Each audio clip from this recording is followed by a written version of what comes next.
안녕하세요. 손바닥보다 작은 크기의 휴대폰 한 대로 집구석에 앉아만 있어도 지구촌에 돌아가는 모든 일을 볼 수 있게 되다니 정말로 좋은 세상입니다. 제가 특히나 유튜브를 배운 이후로는 휴대폰을 아주 알차게 사용하고 있는 듯 싶어요. 집 밖에서도 제가 그럴싸한 척을 간혹 하고는 하는데 실상은 대단히 허당인 사람이랍니다. 가방끈이 짧아서 그런지는 몰라도 나이가 먹고 나서도 이런 허당 기질이 가시질 않네요. 그러나 이것 또한 저라는 사람의 개성이겠거니 생각을 하면서 스스로를 창피해하지는 않으렵니다.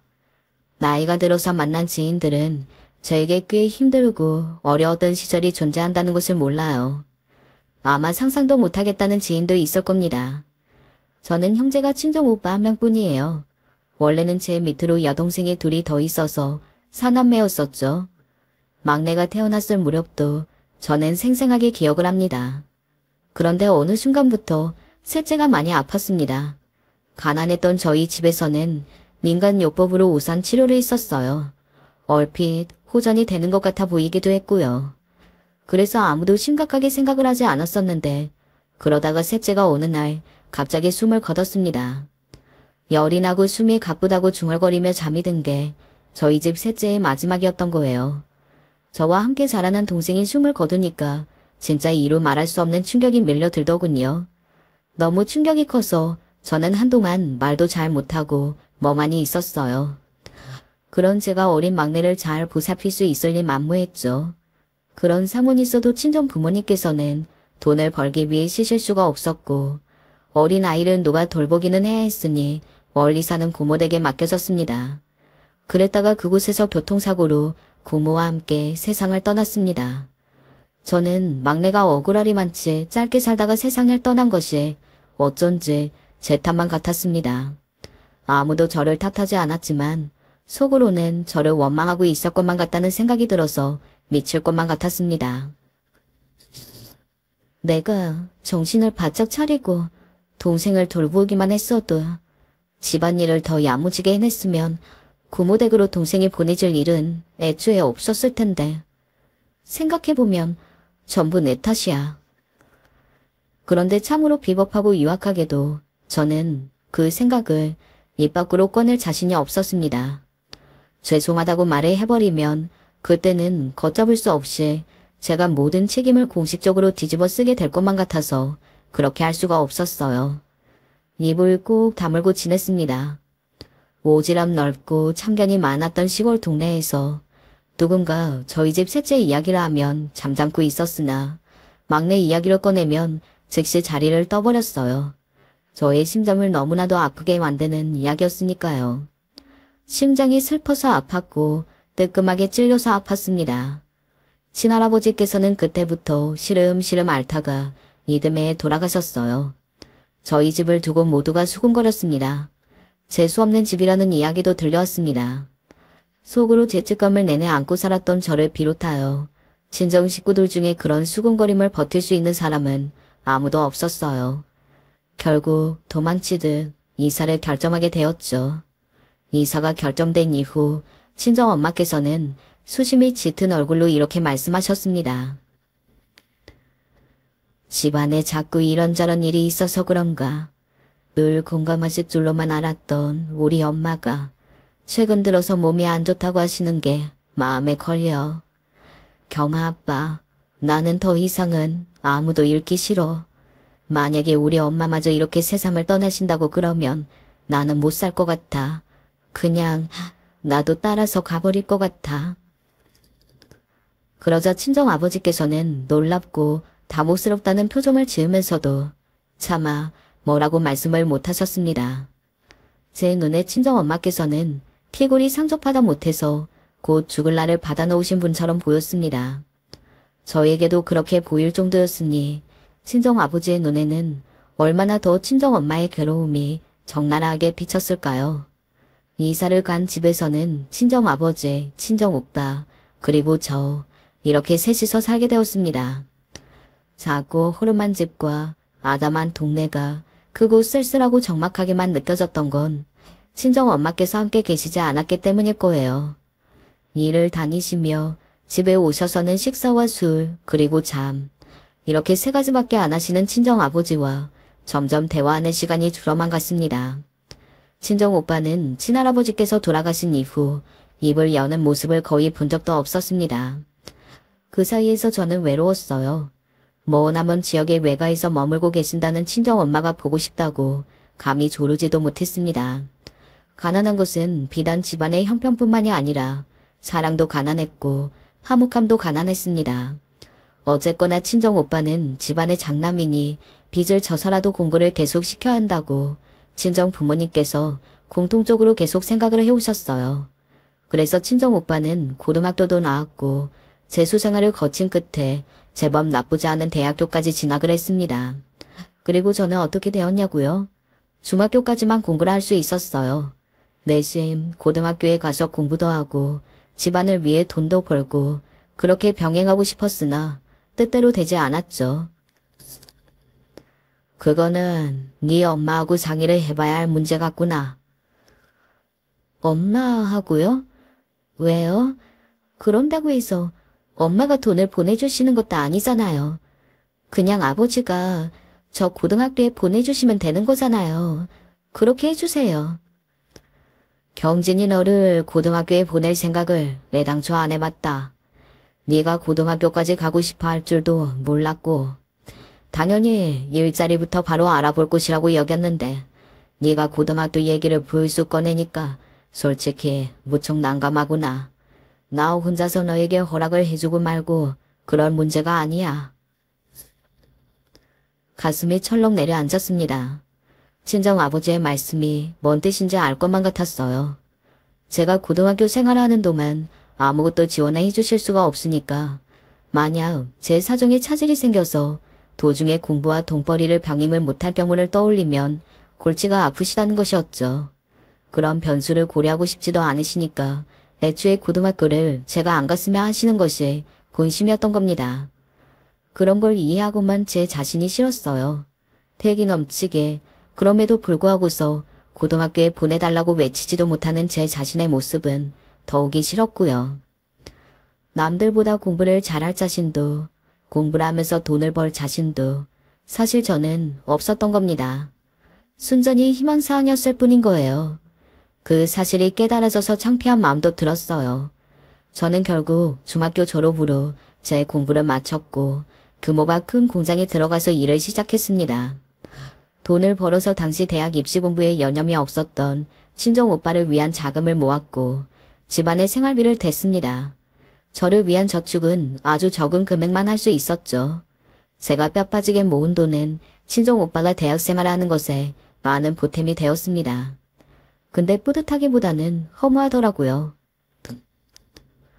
나하고 오빠하고 다른 게 무엇일까? 오빠는 아들이고 나는 딸이라는 것만 빼면 사실 그다지 다를 것도 없었는데 만약에 내 동생들이 살아있었다면 걔네들도 전부 대학은 꿈도 못 꾸었겠지. 외롭고 씁쓸함을 느낄 수 없는 환경 속에서 자라온 것이었고 20살 성인이 되자마자 깨달은 것은 지독한 좌절감이었습니다. 이제 친정 부모님께서는 같이 계시는 그림이 어색해진 상태였고요. 이혼만 안 하셨다 뿐이지 왠지 두 분의 사이가 남남처럼 느껴졌습니다. 가족관계가 뿔뿔이 흩어진 기분이었고 저는 기댈 곳이 필요했어요. 만약 제가 그런 나날들을 지나온 사람이 아니었다면 21살에 결혼을 해버리는 파격적인 선택을 하지는 않았을 것이라고 장담합니다. 공장에서 알게 된 사람의 소개로 만난 그 남자는 저보다 6살 위의 연상이었는데 호쾌한 모습에 끌렸습니다. 으스대고 잘난 척하는 것을 잘하던 남자였지만 당시에 제 눈에는 그런 모습이 굉장히 당당하고 멋있어 보였으며 인생의 대선배처럼 여겨지기도 했습니다. 항상 머릿속에서 인생을 어떻게 살아야 할까 이런 고민을 하고 있던 저를 생각 없이 편하게 살라는 조언과 함께 가벼움 속으로 밀어 넣었던 남자였죠. 경진아, 이 오빠만 믿고 따라와라. 인생 뭐 있냐? 그냥 살다 보면 사라지는 게 인생이야. 심각하게 인상 쓰지 마. 닥치는 대로 생각 없이 사는 게 최고야, 최고. 그런 남자에게 홀딱 빠져버린 저는 제 인생에 있었던 우울한 시간들을 결혼으로 덮어버릴 수 있을 거라고 생각해서 결혼한 것이었어요. 멋대로 결정한 결혼이었습니다. 친정 부모님께서는 깜짝 놀라셨고 너무 갑작스럽다고 하셨었죠. 그 앞에서 저는 이렇게 말씀을 드렸습니다. 결혼하고 싶으니 두 분께 도와달라고 하는 거 아니에요. 안 보태주셔도 돼요. 그러자 친정 부모님께서는 똑같이 한숨을 내쉬셨습니다. 듣고 싶고 저는 안도의 한숨처럼 보여서 왠지 가슴이 시큰거렸던 것 같아요. 결혼하기로 결심을 잘했다고 여겼고요. 그늘진 친정 식구들을 벗어나 새로운 제 가족을 이제 만나는 것이었습니다. 기대감으로 부푼 저를 향해 친정 오빠는 쓴소리를 날렸어요. 경진아, 맘만 생각해도 너 지나치게 섣부르는 거 아니야? 진심으로 내가 부탁을 하는 건데 너 결혼하는 거 다시 생각해라. 변변한 직업도 없는 놈이라면서. 오빠가 뭘 한다고 그런 말을 해? 됐어. 오빠는 공부나 마저 해. 대학이나 졸업할 것이지. 나한테 신경은 왜 쓰는 거야? 오빠가 언제부터 나한테 신경이나 썼다고 그래? 너는 사람이 걱정을 해주는데 그걸 왜 부익고와서 받아들이냐? 네가 내 동생이니까 당연히 신경을 쓰는 거지. 그러니까 내가 하는 말이잖아. 나는 오빠가 내 오빠라서 우리 집 장남이라서 여태까지 힘들게 돈 번 걸 갖다 바쳐왔어. 돈 벌기 이전에는 오빠가 손 하나 까딱 안 했던 집안일들 다 내가 해왔어. 오빠가 직접 밥 한 끼라도 차려서 먹어본 적 있어? 다 내가 했잖아. 엄마가 집에 안 계시니까 내가 금호까지 다 했잖아. 그런데 오빠는 나한테 고맙다고 말이라도 해준 적 있어? 엄간샘심 내가 고맙다는 소리 듣는 건 바란 적도 없었지만 적어도 대화는 좀 하고 지냈으면 좋겠다고 생각은 많이 했었어. 하지만 오빠는 집에서 입을 꾹 쳐닫고 살아왔잖아. 세상에는 오빠만 가장 힘들고 우울한 사람처럼 티 팍팍 내왔잖아. 여태까지 그랬으니까 지금이라도 너한테 신경을 쓰고 싶다는 거잖아. 도저히 쉽게 납득이 안 가는 결혼이라서 그래. 경진아, 나에 대한 원망하고는 별개로 결혼 문제는 다시 한번 진지하게 생각을 해줬으면 한다. 대학생활하니까 이제 살만해지고 다 컸답시고 여유가 생긴 모양이네. 오빠, 진작 좀 그러지 그랬어. 이제는 너무 늦었어. 결혼을 앞두고 저는 친정 오빠와 감정적인 설전을 한바탕 벌이기도 하였습니다. 그러면서 저는 대화가 없다시피 지내왔던 친정 오빠에게 제가 속으로 많은 원망을 품고 있었다는 걸 스스로 깨닫기도 했어요. 유일한 형제였고 나이도 또래이고 함께 동생들을 잃은 아픔을 가지고 있는데 그런 존재와 대화가 단절된 채로 지내온 것이 저는 아쉬움을 넘어서 원망스러웠던 모양이었습니다. 그 속내가 터져 나오고 말았고 저는 친정 오빠와 설전을 벌이면서 사이가 나빠지고 말았어요. 태어나서 오빠한테 나를 세워본 건 처음이야. 내가 그래도 됐나 싶어서 심장이 막 불편하게 뛰어대지만 이제는 나와 하나도 안 친한 오빠 말고 나와 모든 것을 나눌 남편이 있으니까. 그래, 결혼해서 앞으로는 인생이 즐겁다는 것을 알아가면 되는 거야. 인생의 신조가 닥치는 대로 생각 없이 살면 장땡이라는 남자와 결혼하면 제 안의 아픔도 잊혀질 줄 알았습니다. 그런데 제 남편 된 남자의 문제점은 그 신조를 너무나도 지나치게 잘 지킨다는 점에 있었어요. 진짜 배기로 생각이 없이 살았습니다. 그 남자가 즐겨했던 말 중에 하나가 오늘의 내가 못할 일은 내일의 나에게 맡기면 된다는 것이었어요. 하지만 오늘까지 게을렀던 놈이 내일이라고 부지런해질 리가 있나요? 그러니 그 남자는 영영 발전이 없었습니다. 남자다워 보이고 카리스마 넘치고 호생심이 강해 보였건만 그건 다 가짜 허세였어요. 아무 소득 알매기도 없이 그저 입으로만 떠든 것이었습니다. 모르는 여자는 출가 외인이라고 하였다. 결혼을 하고 나면 자기 시댁 사람들에게 충성하면서 나를 묻는 게 여자의 도리인 거야. 앞으로 잘할 자신이 있겠지? 네? 그게... 네, 알겠습니다, 어머니. 며느리로서 최고로 잘 해내야 하는 것부터 나는 확인이 얼른 되었으면 좋겠구나. 어떤 걸 말씀하시는 건가요? 혹시 집안일이요? 청소요? 빨래요? 당연한 걸 너는 뭘 묻고 그러니? 당연히 아이를 낳는 일이지. 그것도 아들. 무조건 아들. 내년쯤엔 꼭 좋은 소식이 들려왔으면 한다. 그렇다고 해서 너무 부담 갖지는 마라. 괜히 부담을 크게 가지면 생길 아들도 안 생기고 애먼 딸만 생길 수도 있으니까. 게다가 사람을 환장하게 만드시는데 기본적으로 재주를 타고나신 시어머니까지. 빨리 결혼하고 싶다는 바람에만 치우쳐서 미처 고려하지 못했던 점들이 결혼 이후에 제 숨통을 조이고 있었습니다. 저는 밖에 나가서 일을 하며 돈을 벌어야 했으며 안에서는 온갖 집안일을 도맡아 하면서 시댁도 살펴야 했고 걸핏하면 시골의 시할머니 댁까지 가서 농사일까지 거들어야 했습니다. 하루 24시간도 부족했어요. 이건 도저히 한 사람이 해낼 수 있는 일정이 아닌 것 같았습니다. 제가 젊고 어린 나이였음에도 벅찼으니 가히 말도 안 되는 노동에 시달리고 있었던 것이죠. 하지만 제가 이러고 지내는 동안에 남편이란 젖자는 이일 저일로 옮겨다니면서 걸핏하면 집에서 쉬었어요. 들어앉아서 쉬는 동안에 아무것도 하지 않았고요. 결혼하기 전에는 나만 믿고 따라오라면서 큰 소리 뻥뻥 치더니 겨우 이런 꼬라지를 보여주려고 그런 거였어? 대체 내가 누구를 믿고 의지하는 건데요? 아우 시끄러워. 귀 따갑게 실을 왜 이렇게 잔소리해야 돼? 집구석에서 내 마음 편하게 쉴 수도 없게 만드네. 그러길래 도대체 왜 자꾸 집구석에서 쉬냐고요? 일 안 나가요? 남들은 그 나이에 가정일을 활발하게 할 때라면서 쉬지 않고 직장생활하고 가장으로서의 역할을 톡톡하게 해대던데. 뭐야? 지금 나를 다른 놈팡이들하고 비교하겠다는 거야? 나보다 잘난 남자하고 결혼할 거 그랬는데 결혼을 잘못했다고 지금 후회된다고 그런 소리를 하는 거야? 내가 언제 그렇게까지 말을 했어요. 자꾸 집구석에서 쉬면서 아무것도 안 하는 모습을 보기 힘들다는 뜻이잖아요. 그래, 내가 이 집 구석에서 꺼져주는 게 소원이라면 그렇게 할게.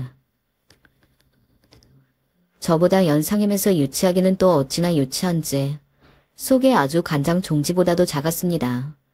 단단히 삐져서 그 남자가 집을 나가버리면 제가 또 손해였어요. 나가서 일도 안 하는데 뭘 하겠나요?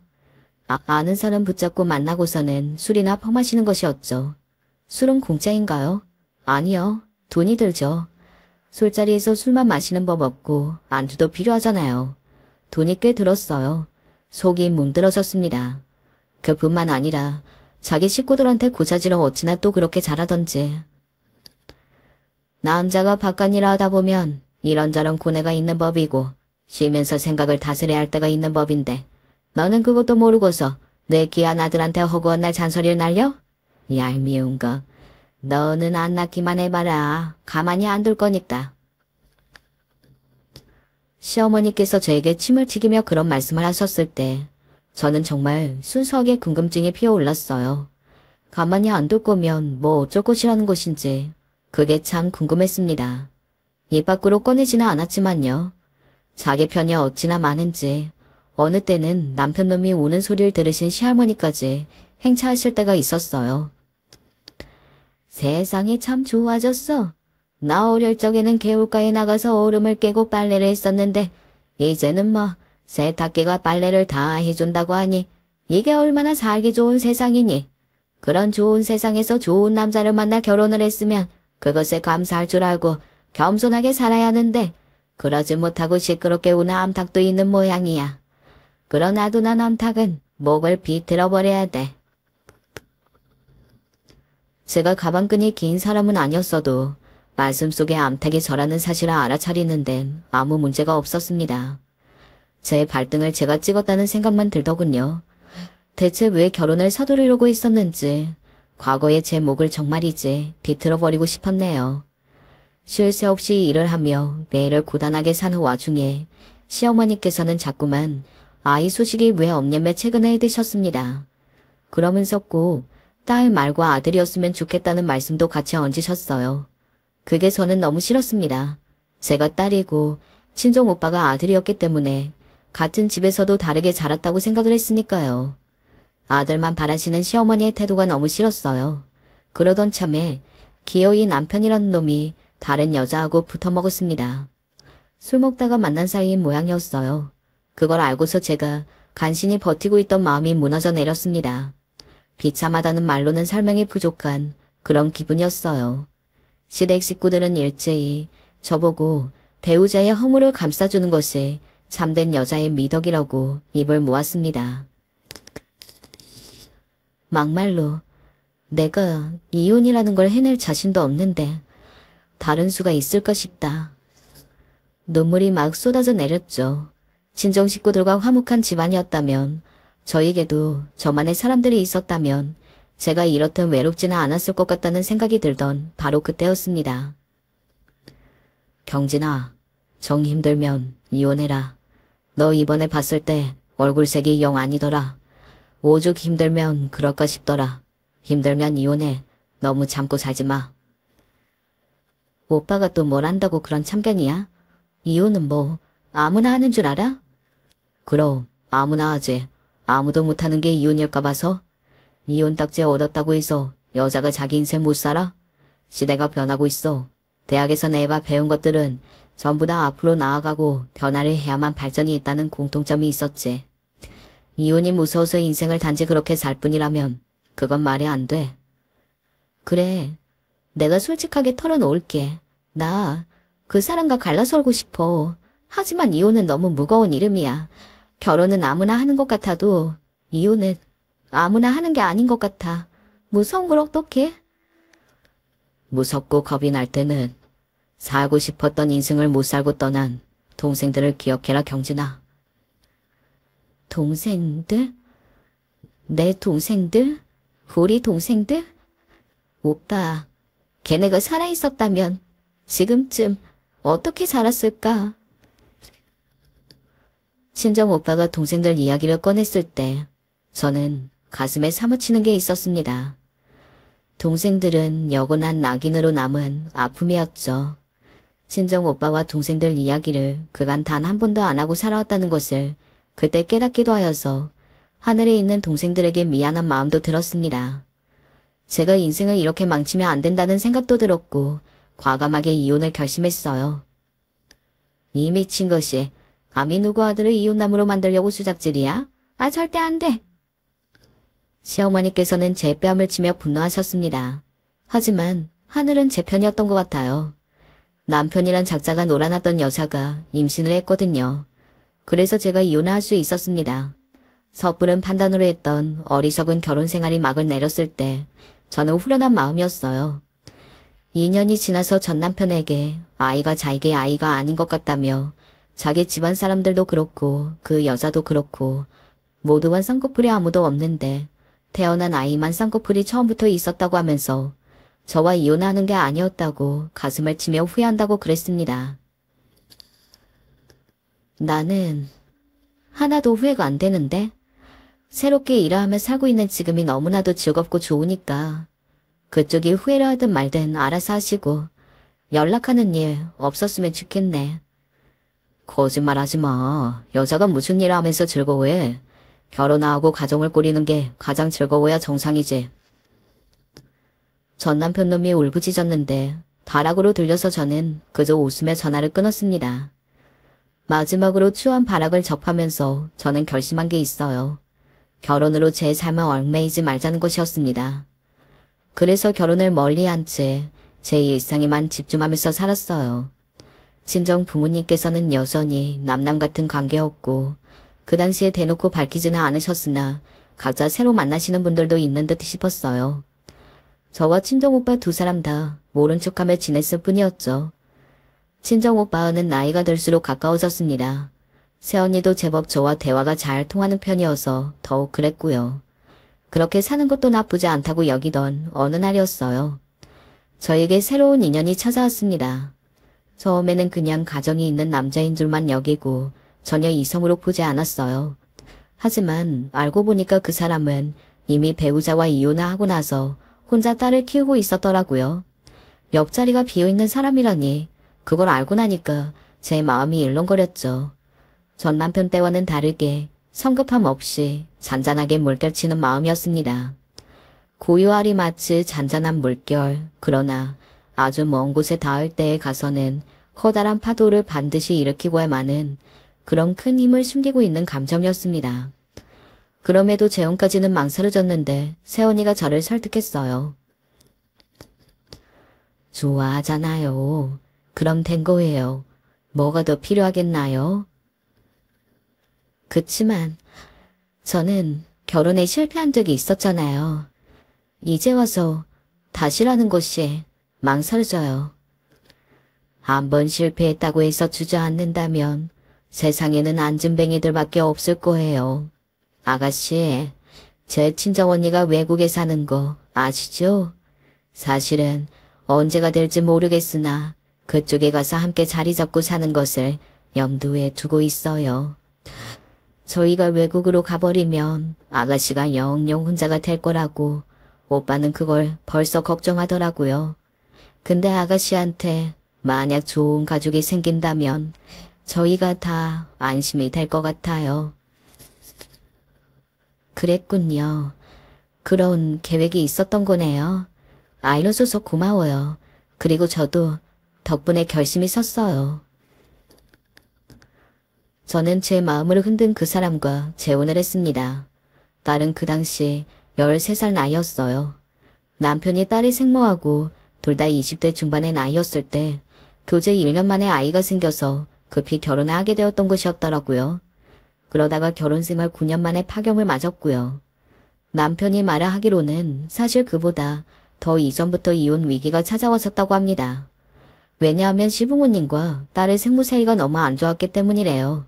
시부모님께서는 처음부터 남편에게 발랑까진 그런 천박한 여자하고 만나는 건 아니라면서 교제를 맹렬히 반대하셨다고 합니다. 집안의 성화에 못 이긴 남편은 딸의 생모하고 헤어진 척을 했고 뒤에서 몰래 사귀다가 딸이 생기는 바람에 모든 것을 다 밝히는 수밖에 없어졌던 거예요. 아이가 생겼으니 어쩔 수 없이 결혼을 허락해 주셨지만 이후로도 시부모님께서는 딸의 생모를 마음에 안 들어 하셨다고 합니다. 딸의 생모도 만만치 않은 인물이라서 도저히 굽히는 법이 없었고요. 당연히 부부관계도 진작에 굳어졌던 것이죠. 이혼하면서 딸의 생모는 미련 없이 딸을 버리고 갔다고 합니다. 이혼의 결정적인 사유는 딸의 생모가 버린 불륜 때문이었으니까요. 자연스레 남편이 딸을 맡아 키우게 된 것이었죠. 딸의 생모는 집안도 변변치 않았다고 해요. 반면에 시댁은 돈 떨어질 걱정 하나 없이 살아온 집안이었고요. 대신 시부모님께서 보통 내기의 구두쇠이가 아니었기 때문에 겉으로 보기에는 그런 게 드러나지는 않았답니다. 마지막까지 정박하기 이를 데가 없었지. 아직도 코끝에서 그 역겨운 화장품 냄새가 맡아지는 듯하구나. 시아버지께서는 딸의 생모를 떠올리기만 해도 치가 떨린다고 하셨습니다. 시어머니께서도 마찬가지셨고요. 딸의 생모를 떠올리면 명치가 답답해져 온다고 하셨어요. 하나뿐인 아들이 어쩌다 그런 여자와 잘못 코가 깨었던 것인지 모르겠다는 말씀을 제 앞에서 몇 번이고 하셨습니다. 저는 남편이 이혼하고 혼자라는 것도 집안이 잘 산다는 것도 아무것도 모르는 상태에서 처음 남편을 만났던 사람이니만큼 시어머니께서 어떤 분이실지 감도 못 잡은 상태에서 처음 배웠던 건데요. 왠지 앞뒤가 꽉 막히고 엄하고 무서운 그런 분이시지 않을까 하는 예상을 잠시 해보았던 것이 무색하게 정말 무난하신 분이었습니다. 절대 유난 떠시는 분 아니었고요. 굉장히 평범하셨어요. 전 시어머니라는 인물을 겪어봤던 저였기에 신기했죠. 이래서 빈수레가 요란하다고 하는 거구나. 꽉 찬 수레는 조용하기만 했습니다. 시어머니께서는 저를 기꺼이 환영해 주셨어요. 저처럼 수더분한 며느리는 무조건 환영이라고 하시면서 다만 제가 딸을 잘 키울 수 있을지 그게 걱정되고 염려가 된다고 하셨습니다. 수연이 그것이 꼭 자기 엄마를 닮아서 애가 벌써부터 성질머리가 보통이 아니야. 생긴 것도 성격도 어쩜 그렇게 애가 자기 아빠나 하나도 안 닮고 자기 엄마만 쏙 빼닮았는지 모를 일이야. 그러니 네가 감당할 수 있을지 모르겠다. 지금도 만만치 않은데 이제 중학교 올라가고 사춘기 오면 어떻게 나올지 벌써부터 내 머리가 다 지끈거려. 어떻게든 되겠죠. 이래나 저래나 이제부터는 제 딸이니까요. 마음에 안 든다고 해서 자식을 버릴 수는 없는 일이잖아요. 제가 힘을 내볼게요. 있는 힘껏 어떻게든 잘 해보겠습니다. 어쩜 이런 며느리가 나한테 생겼을까. 새삼 우리 집안에 들어와줘서 고맙구나. 고마워. 저의 손을 꼭 붙잡고 그렇게 말씀하시는 시어머니의 따뜻한 태도가 저는 어색했습니다. 자라면서 한 번도 여자 어른께 이런 손길을 받아본 적이 없는 것 같다는 생각이 들었어요. 어떻게 굴어야 할지 모르겠어서 그저 뻣뻣하게 굴었습니다. 애교는 없는 며느리였죠. 그럼에도 시어머니께서는 저를 항상 잘 봐주셨던 것 같아요. 제 딸 수연이는 처음부터 저라는 존재의 등장에 적응을 잘 해주었어요. 그래서 저를 놀래켰죠. 2달 정도는 저를 아줌마라고 불렀으나 그 이후부터는 엄마라고 불렀습니다. 계기는 시댁에 다 같이 들렀을 때 딸이 저를 향해 아줌마라고 부르는 것을 보신 시아버지께서 분노하시는 바람에 얼른 호칭의 변화가 일어난 것이었으나 계기가 딱딱했던 것과는 별개로 저를 엄마라고 계속 불러주는 딸에게 고마웠어요. 감동이었죠. 비록 내 배가 불러서 낳은 아이는 아니지만 진짜 내 자식인 거야. 내가 이 아이의 엄마가 되기 위해서 옛날 그때 결혼 생활하는 동안 뱃속에 아이가 안 들었었던 건가 보다. 하늘의 뜻이었던 거야. 저는 그렇게 생각했습니다. 저에게 너무 짧은 시간 동안 존재했던 동생들, 제 여동생들을 위한다는 마음으로 딸을 대하기도 하였어요. 자매같이 막연하고 편한 친구 같은 모녀관계를 딸과 만들고 싶었습니다. 하지만 사춘기가 찾아온 딸과 좋게 지내는 것은 정말 힘든 일이었죠. 시연아, 너 오늘 학원 빠지고 어디를 다녀온 거야? 학원에서 연락 왔었어. 네가 오늘뿐만 아니라 지난주에도 빠진 적이 있다고 하던데. 학원 빠지고서 이 늦은 시간까지 어디서 놀다 온 거야? 아, 시끄러워. 쫑알쫑알 말 더럽게 많네. 저번에는 시험 성적 가지고 지랄하더니만. 하여간에 진짜 별것 가지고 다 유난이다. 짜증나게. 뭐라고? 너 지금 말 다 한 거니? 너 왜 이래? 왜 자꾸만 엇나가? 엄마 속상하게. 진짜 엄마도 아니면서 왜 지랄이세요? 눈에 그 눈물쇼는 뭔데? 아, 가증스러워. 어차피 나를 진짜 딸이라고 생각하지도 않으면서 제발 생쇼 좀 하지 마세요. 내가 왜 너를 진짜 딸이라고 생각 안 해. 너는 내 딸이야. 내 하나밖에 없는 딸이라고. 나는 그렇게 생각하면서 사는 사람이야. 너야말로 사춘기 중학생이라는 이름 뒤에 숨어서 이런 생소 좀 하지 마라. 세연아, 너 지금 이럴 때가 아니고 열심히 공부해서 네 미래를 개척해 나가야 할 때야. 이런다고 해서 할아버지 할머니가 재산이라도 물려줄 것 같으세요? 절대 아니에요. 아빠한테도 얄짤없이 재산 안 물려주시는 분들이에요. 돌아가시는 그날까지 두 분이 재산을 꽉 쥐고 사실 거기 때문에 지금 그렇게 눈물 나는 노력을 하셔봤자 재산의 티끌이라도 만져보시기까지 아직 멀고도 멀었다고요. 시기로 앞당기시려면 직접 할아버지 할머니를 저 세상으로 보내주시면 되겠네요. 제가 드리는 기발한 조언이에요. 딸이 그렇게 빈정거렸을 때 저도 모르게 그 앞으로 가서 뺨을 한 대 때리고 말았습니다. 때리고 나니까 왜 그랬지 싶어서 제 심장에 내려앉았죠. 맞은 뺨을 부여잡고서 헛웃음을 치던 딸은 분노 가득한 눈빛으로 저를 쳐다보다가 이내 주춤했습니다. 그러더니 별말 없이 자기 방으로 들어가더군요. 저는 거울을 보고 나서야 딸이 왜 그랬던 건 줄 알았어요. 제 얼굴이 어느새 눈물 범벅이 되어 있었던 겁니다. 그렇게나 고통스러운 날들을 많이 보내왔음에도 이렇게 우는 법은 좀처럼 없었던 저였는데 제가 이토록 울고 있었더라고요. 자식을 키우는 게 그 어떤 일보다 힘들고 괴로운 관문임을 깨달은 날이었죠.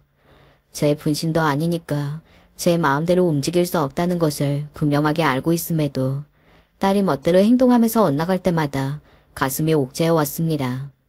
공부를 뒷전으로 한 것도 모자라서 불량한 친구들과 어울려 다니며 인성교제에 눈을 뜬 딸 때문에 저는 매일을 전전긍긍하며 지냈어요. 남편 혹은 시댁 식구들에게 잘 보이고 싶어서 그런 것도 아니었습니다. 저는 어느새 진심으로 딸을 그만큼이나 걱정하고 있었던 거예요. 딸이 연락도 없이 집에 안 들어올 때면 심장이 내려앉아서 하염없이 베란다 밖을 내다보았습니다. 내가 설마 이런 말을 하게 될 줄은 몰랐는데 너는 수연이 그 말썽만 피우는 것이 뭐가 그렇게 예쁘다고 그러니? 피도 한 방울 안 섞였는데 어찌 그러나 몰라. 대신 제가 사랑하는 남자의 친자식이잖아요. 그거면 된 거 아닐까요? 딸이 질풍노도의 시기를 지나서 무사히 고등학교에 입학을 했을 때 시어머니와 그런 대화를 나누었었죠. 그때는 어느 정도 이제 시어머니와 사이가 편해진 다음이었던 것 같아요. 이제야 모든 것이 안정적인 제 가족, 제 일상 같았습니다. 모든 것이 익숙했죠. 하지만 하늘이 정해진 저의 운명은 그런 것이 아니었나 보더라고요. 결혼 5년 만에 남편이 세상을 떠났습니다. 잊을 수도 없게 첫눈이 내리던 겨울날이었어요. 심근경색으로 길에서 쓰러진 남편이 늦게 발견되었고 병원으로 그만큼 늦게 이송이 되었습니다. 세상에 소복하게 내려앉던 논숭이보다 그날 제가 흘린 눈물방울이 더 많았을 거예요. 여보, 시안이 왔다. 이렇게 가면 나는 이제 어떡하라고. 벌써 내 곁을 떠나는 거야. 가슴을 치며 오는 동안 바라본 영정사진 속의 남편이 인자하게 웃고 있어서 더 미칠 것만 같았습니다.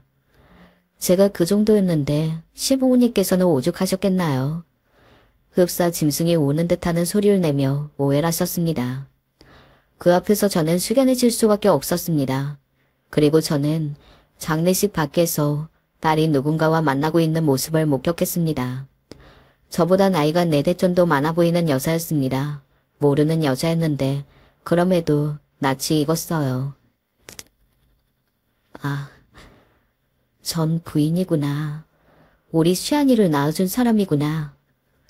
바로 깨달음이 왔죠. 딸하고 인상이 굉장히 닮아 있었거든요. 저는 기둥 뒤에 몸을 숨기고 가만히 있었습니다. 왠지 나서기가 좀 그렇더라고요. 딸의 생모가 장례식장 안으로 들어갔는데 그 다음으로 등장한 어떤 남자와 딸이 인사를 나누더라고요. 대뜸 안녕하세요 아저씨 라고 하면서 말입니다. 딱 보니까 그 남자는 딸의 생모가 재혼한 사람 같았어요. 거기까지 보고서 슬쩍 장례식 안으로 돌아갔더니 난장판이 따로 없었습니다. 여기가 어디라고 와? 내 손에 주고 싶어서 작정을 했어? 아버님, 저도 그이의 마지막 길을 배웅할 자격 정도는 있잖아요. 자격 좋아하시네. 내가 아주 너만 생각하면 지가 떨리는데 그래 오냐? 네가 나를 죽이려고 왔구나. 내가 화병 나서 죽어버리는 꼴을 보려고 왔구나. 어머, 죽으시라고요? 가만 보자. 그러면 재산이 어떻게 정리가 되려나?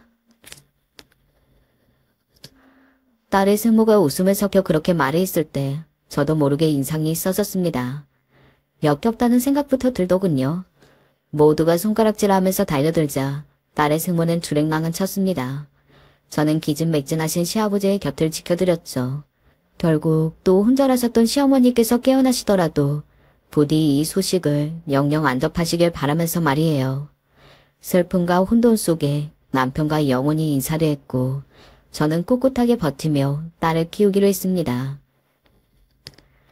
수연이 이제 수험생이에요. 중요한 시기니까 그 어느 때보다 제가 잘 받쳐줘야죠. 제 딸이잖아요. 당연한 결심이라고 생각했어요. 시부모님께서는 고맙다고 하시며 눈물을 훔치셨죠. 저는 딸의 수험생활을 받쳐줬고 대학생활을 딸이 하는 동안에는 바삐 움직이며 자취방으로 반찬들을 날라주고 용돈 챙겨주고 그러면서 지냈습니다. 딸은 아르바이트 한 번을 귀찮고 힘들다며 안 했지만 저는 했으니까요. 시부모님께 따로 손을 벌려본 적도 없었어요. 제가 일을 해서 제가 생활비로 벌었습니다. 그걸로 딸을 키웠어요. 시간이 흘러 딸이 결혼을 하게 되었을 때 저는 남편이 떠난 뒤 지급받았던 보험금을 꺼내들었습니다. 전혀 안 건드리고 있었던 그 돈은 딸의 결혼 자금을 위한 것이었죠. 사이는 딸보다 4살 연상이었는데 둘은 우스갯소리로 구맛도 안 보는 4살 차이라고 했습니다. 아휴, 그래서 혼전 임신을 했나. 이래서야 결혼하지 말라고 반대도 못하겠네. 딸이 임신을 해서 급하게 결혼한 것이었죠. 시부모님께서는 이걸 안 좋게 보셨습니다. 딸이 꼭 자기 생모의 전처를 받는 것 같아서 못마땅하다고 하셨어요. 그리고 더 안 좋게 보실 일이 벌어지고 말았죠. 딸이 자기 멋대로 아무하고도 상의를 거치지 않고 자기 생모를 결혼식장에 부른 겁니다. 시부모님께서 기함을 하시려고 하는 걸 제가 간신히 뜯어말렸고 진정시켜드리느라 진땀을 뺐네요. 시연아, 어떻게 그럴 수가 있어. 나한테 미리 얘기를 했어야지. 절 낳아주신 분을 제 결혼식장에 부르는 게 뭐가 어때서요? 당연한 건데 왜 허락을 받아요? 딸의 태도에 마음이 상했지만 꾹 참고 티를 내지는 않았습니다. 언제는 딸 키우는 게 쉬웠나 싶어서요. 딸은 건강한 아기를 출산했어요. 그리고 아이가 2돌을 지났을 때부터 일을 다니기 시작했죠. 아이씨, 아기 태어나면 분명히 할아버지 할머니가 재산을 좀 떼어주실 줄 알았는데 암만 기다려도 소식이 없으니 별 수 없죠. 일을 다니는 수밖에요. 엄마가 애 좀 봐주세요. 딸은 그런 이유를 대며 일을 다녔어요. 저는 짧은 아르바이트를 하는 시간 외에는 많은 시간을 아이 보는 데에 썼죠. 그러던 어느 날이었습니다. 아이를 보고 있는데 그날따라 둘 다 퇴근이 늦더라고요. 먼저 온 쪽은 사이였죠. 장모님, 일이 안 끝나서 좀 늦었어요. 많이 기다리셨죠? 죄송해요.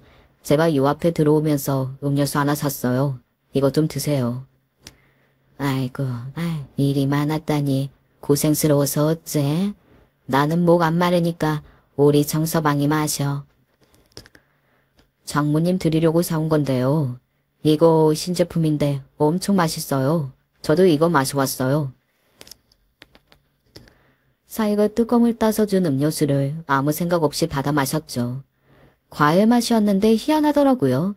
제가 마시는 동안 사이는 반쯤 잠이 든 아이를 안고 방으로 가길래 저는 슬그머니 화장실로 가서 세면대에 남은 음료수를 따라버렸습니다.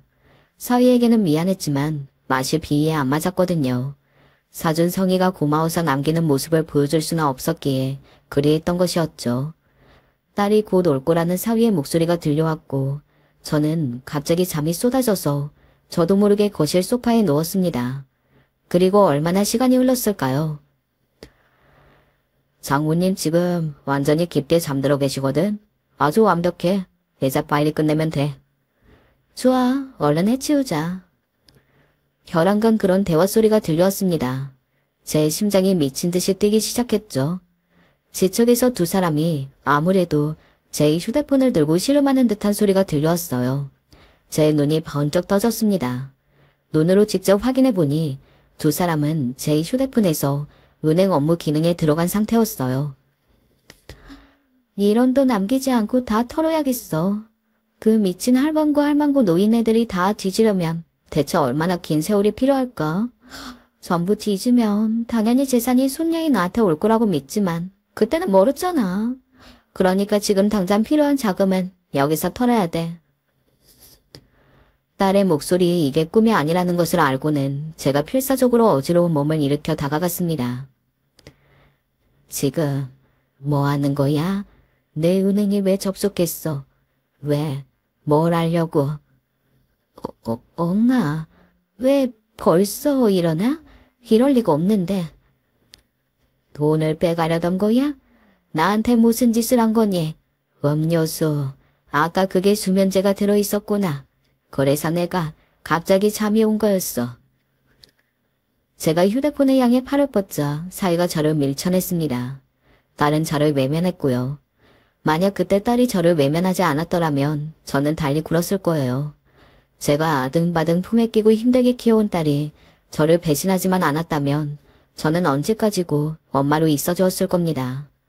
그러나 왜 빨리 깨어나고 지랄이냐며 쌍욕을 해대는 사위의 태도를 보고서 모른 척하는 딸의 모습에 저는 충격을 받았고 즉시 현관문 밖으로 나가 이웃집의 문을 두드렸어요. 경찰 불러주세요. 여기 경찰에 신고해주세요. 제가 할 수 있는 최선의 선택이었습니다. 그러자 겸하게 찬 딸과 사이가 저를 말리러 달려나왔고요. 문을 연 이웃집에서 대체 무슨 일이냐며 놀란 얼굴을 보였습니다. 결국은 경찰이 왔어요. 딸과 사위는 휴대폰을 구경하고 있었을 뿐이었다고 둘러대면서 저를 노망난 사람 취급했습니다. 경찰은 저를 도와주지 않았죠. 하지만 저는 두 사람의 진면목에 배신을 당한 상태였기에 결심을 마친 뒤였습니다. 이런 저를 당해낼 수는 없었어요. 어머님, 아버님, 제가 드릴 말씀이 있습니다. 그간 말씀 못 드리고 살아온 적, 그걸 우선 죄송스럽게 생각하며 밝히고 싶은 게 있어요. 시연이는 두 분의 진짜 손녀가 아니에요. 뭐라고? 네가 지금 뭐라고 한 거냐? 수연이가 진짜 손녀가 아니라니. 우리 집안 핏줄이 아니라는 거야. 네, 아버님, 그 말씀을 드리는 거예요. 저는 수연이의 생부가 누구인지 첫눈에 보자마자 알겠더라고요. 왜냐하면 그 사람은 수연이의 생모가 재혼한 사람이었으니까요. 겸하게 짠 시부모님의 얼굴을 바라보며 저는 남편의 장례식장에서 마주쳤던 얼굴을 떠올렸습니다. 딸의 생모와 함께였던 남자였죠. 딸의 얼굴형, 눈썹 모양이 완전히 그 남자와 닮아 있었어요. 또한 저는 그간 딸이 몰래 자기 생모를 계속 만나왔다는 사실도 밝혔습니다. 저는 알면서도 모르는 척 해주었던 것이었거든요. 딸이 생모에게 기대고 싶은 마음이 있다는 것이 이해가 돼서 배려한 것이었어요.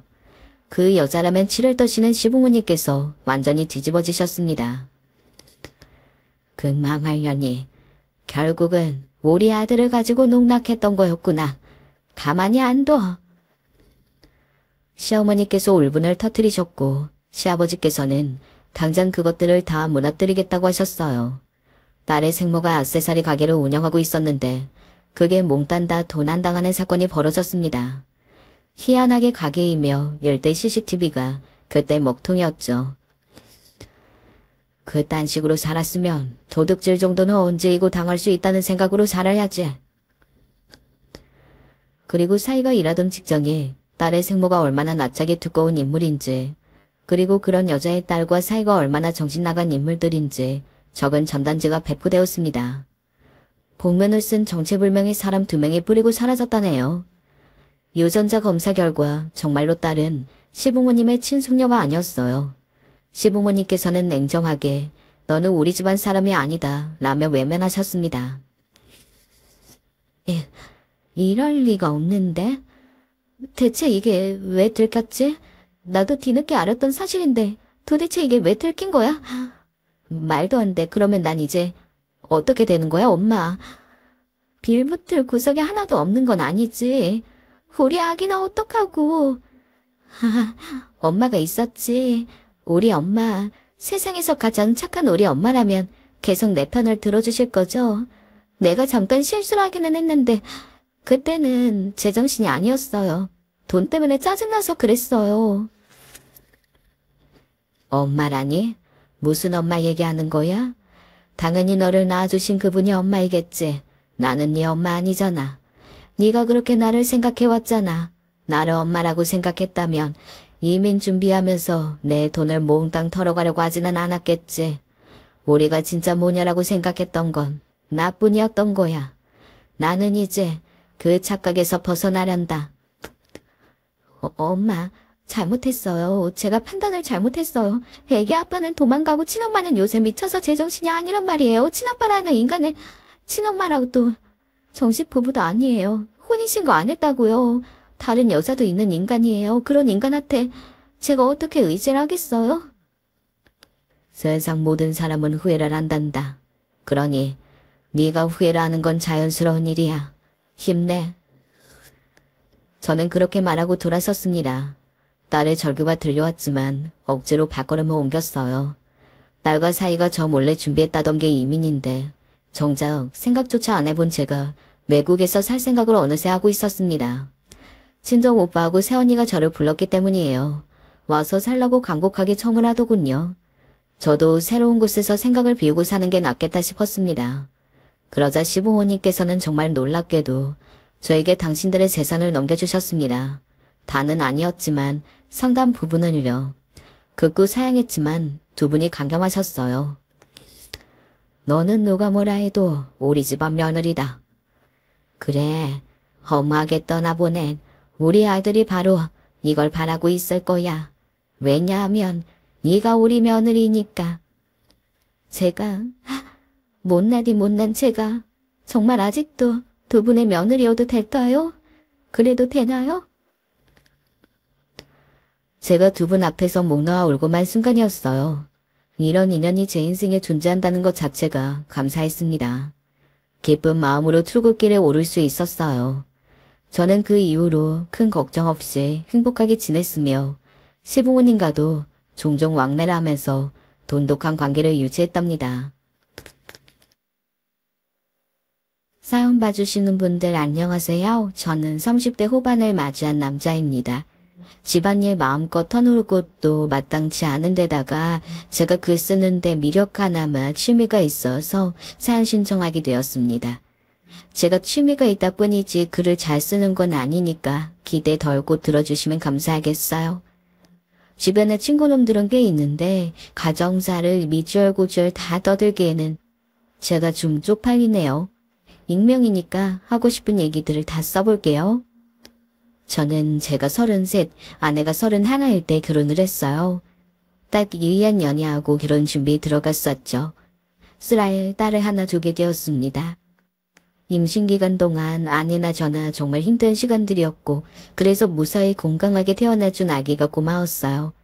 슬프고 안타까운 사실은 출산 후에 아내의 건강이 많이 안 좋아졌다는 사실입니다. 아내는 원래 간 쪽이 안 좋았어요. 이건 집안 내력이더라고요. 아내의 대학 졸업 직후 돌아가셨다는 장인어른께서 올해 간 질환을 앓으셨고 결국 그것으로 인해 세상을 떠나신 거라고 저도 들어서 알고 있으니까요. 쉽게 피곤해지고 스트레스에 취약했던 아내는 출산 후 각종 건강 악화 증세를 앓게 되었어요. 그래서 원래 저희 자녀 계획은 성별 상관없이 2명이었는데 딸 하나로 만족하고 이제 더 이상 낳지 않는 것으로 약속을 하게 되었죠. 단순 사무직이고 박봉이었지만 아내는 직장이 있다는 것에 상당한 의의를 두는 타입이었습니다. 스트레스에 무척 취약한 사람이었지만 일적으로 받는 고충보다는 자신만의 법칙이나 환경이 깨지는 것에 더 힘들어했기에 임신 전까지는 계속 직장을 다녔어요. 출산 후에는 몸이 너무 안 좋아져서 바로 복직하기엔 엄두가 안 났고요. 저는 본가가 지방이었기 때문에 저희 부부가 아이를 맞이하고 나서 아내 건강 문제로 고군분투하고 있을 때 육아를 자처해준 사람은 다름 아닌 장모님이었습니다. 장서방, 걱정할 게 뭐가 있어. 바로 내가 있는데. 아유, 우리 손녀 예쁘기도 하지. 온종일 들여다보고 있어도 난 절대 안 질려. 볼수록 예쁜 네 얼굴을 어쩐담. 아무런 걱정일랑 말고 병원이고 회사고 마음대로 일 보고 다녀. 내가 항상 아기 보고 있을 테니까. 아유, 우리 지은이가 그랬죠요. 어머 얘 봐라, 막 웃는다. 아유 예뻐라, 아이고 예뻐. 저도 처음 되어본 아빠라는 위치였고 출산 직후부터 급격하게 상태가 안 좋아진 아내 때문에 걱정과 두려움이 이만저만 아니었는데 저희 딸에게 온전히 집중을 해주고 사랑을 베풀어주는 존재가 곁에 있다는 것은 커다란 힘이 되어주었어요. 저는 세게 안으면 진짜 혹시나 부서지진 않을까 싶어 차마 아기를 놀아주지도 못했던 못난 초보 아빠였는데요. 장모님께서는 너무나 능숙하게 아기를 들어올리고 등을 쓸어주고 방긋 웃음 짓도록 장난까지 치면서 정말 잘 놀아주시는 게 제 눈에는 육아의 달인처럼 보였어요. 바깥 양반 떠나고 나서 내가 마음 편히 순수하게 웃어볼 일이 통 없었는데 확실히 집안에 아이가 있는 것만으로도 분위기가 확 달라진다잖아. 정말 그런 것 같아 장서방.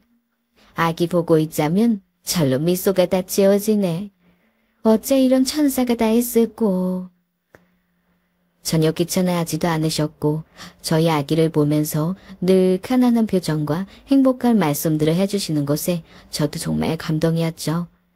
그때 저는 아내의 건강 문제도 그렇지만 회사 일 때문에 모든 게 겹쳐서 힘들었어요.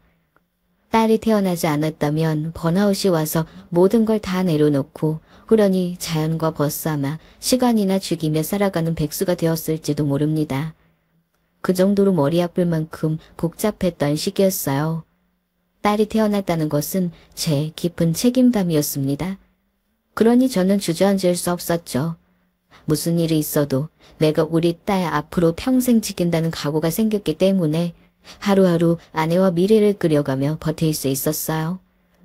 아기가 태어나기 전에는 차마 몰랐던, 체감할 수 없었던 부성애라는 것이 아기 얼굴을 본 순간부터 모락모락 피어오르더군요. 이런 제 아기를 돌봐주신 장모님께 제가 얼마나 감사함을 느꼈는지 몰라요. 그 덕분에 저희 부부는 출산 직후에 엉망진창이었던 일정들을 모두 소화해내며 그 힘든 터널을 지나올 수 있었다고 생각합니다. 몸이 아프니까 무기력증과 약간의 우울감을 호소했던 아내도 시간이 지나면서 점차 상태가 나아지게 되었어요. 정확한 시점을 따지자면 제 생각엔 가족 친지만 모여서 소소하게 열었던 돌잔치에서부터였던 것 같아요. 그때 아내가 정말 곱게 차려입고 환하게 웃었는데 통통한 볼살을 재려놓는 저희 귀여운 딸과 더불어 세상 가장 예쁜 모녀의 모습으로 제 눈엔 그렇게 보였습니다. 그렇게 행복했던 저희 가정. 엄청난 앞일이 저희를 기다리고 있는 줄은 상상도 못했네요. 옥신각신 아웅다웅하면서도 아이 커가는 재미로 저희 잘 살았습니다. 그러다 전 세계적인 초유의 사태 코로나를 맞이하게 되었죠. 하필 저희 아내가 코로나에 감염되는 일이 생겼는데요. 추측컨대 사무실에서 걸린 것으로 보였어요. 다행히도 저와 어린 딸은 끝내 음성이었고 역시 밀접 접촉자로 지정되었던 장모님 역시 이상 없었습니다. 아내만 걸려서 치료를 받았는데 정말 쉽다 살아났어요. 원체 건강에 안 좋았던 영향이 있었나 봅니다. 기껏 다시 시작한 직장 생활을 했는데 얼마 못 가 그렇게 되고 말았죠. 아내가 다시금 직장 생활을 시작하게 된 것과 제 퇴사가 결코 무관하진 않았어요. 샤워할 때 머리칼이 진짜 한 움큼씩 빠지는 걸 보고 미뤄왔던 퇴사 결심을 굳히게 되었죠. 아내는 돈 못 벌어도 좋으니 직장 생활하고 싶다는 바람을 비춰왔기 때문에 타이밍 맞춰 그렇게 됐습니다. 그나마 덕분에 아내가 코로나 때문에 집을 비우는 동안 제가 저희 딸을 돌볼 수 있었죠. 그리고 나서 얼마 안 있다가 제가 지방 친구로부터 연락을 받았어요. 야, 니 뭐 잘렸다며? 잘리긴 누가 잘렸다 그래. 내가 내 발로 당당히 걸어 나온 거다. 도저히 못 해먹겠어서 때려치웠다 왜? 그게 그거 아이가. 어쨌든 니 그럼 지금 블럭슈가 알면서 뻔히 묻고 그러냐? 근데 금방 다시 일을 시작해야지. 안 되겠어. 어떻게 내가 놀고만 있겠냐? 그리고 우리 와이프도 지금 상태 안 좋아. 너도 들어서 알지? 저는 초등학교, 중학교, 고등학교를 모두 경북 구미에서 나왔어요. 제가 초등학교 5학년 때 전학을 가면서부터 구미에 살았으니까 거의 8년 가까이 살았던 셈이죠. 학창시절 내내 그곳에서 나면서 저는 제가 불알 친구로 부르고 싶은 진짜 친구 녀석들을 꽤 만났습니다. 저 포함 5명이서 오형제 패밀리 만들어 먹고선 잘 지내왔죠. 끈끈한 의리로 이어져 있는 관계라고 전 생각을 했어요. 이 중 한 녀석의 친구, 그러니까 저에겐 친구의 친구가 있는데요. 서로 알고는 있지만 별로 안 친한 사이입니다. 그런데 이 건너서 아는 친구가 간이 좋아요. 삼형제 집안의 막내인데 특이하게 형제 3명 다 그렇댔어요. 그래서 먼저 결혼한 형들은 일을 잘 안 한다나? 형수님들이 돈을 더 벌어오신다나? 그렇게 분명 들었던 게 있어요. 어쩌다 이렇게 유전적으로 간이 안 좋은 사람들이 주변에 존재하게 되었는지 싶군요. 저희 집안은 참고로 유전 질환 없이 건강합니다. 일 때문에 구미에 잠시 정착하셨던 저희 부모님께서는 저 고등학교 졸업 후에 부산으로 내려가셨고요. 거기서 아파트를 살짝 무리해서 사셨는데 거의 로또 맞은 급이 되었어요. 그쪽 아파트 값이 완전 폭등을 했거든요. 현재로선 저희 부모님은 노후 보장이 다 되어 있으시고요. 제 위로는 형이 하나 있는데 이 인간도 알아서 잘 삽니다. 형수님도 능력 좋으시고요. 제가 느끼기에는 특이한 점이 저희 어머니 아버지 두 분 다 남자 형제들만 있으세요. 아버지는 사형제 집안, 어머니는 이남 일녀 집안입니다. 그리고 진짜 전부 다 상남자들이에요. 짠 것처럼 다 그래요. 외모부터 선이 굵직굵직한데 저만 얄뿌리합니다. 제가 어디서 난 딸 같은 아들이야 이러면 아무도 안 믿던데 저는 저희 집안에서 여성 호르몬이 가장 많은 사람일 거예요. 여자들 다 포함해서 말이죠. 언제나 제 마음속에 담아두고 있는 저희 집안 가족들. 부산이란 먼 곳에 살지 않았다면 어땠을까? 자주 생각하곤 했어요.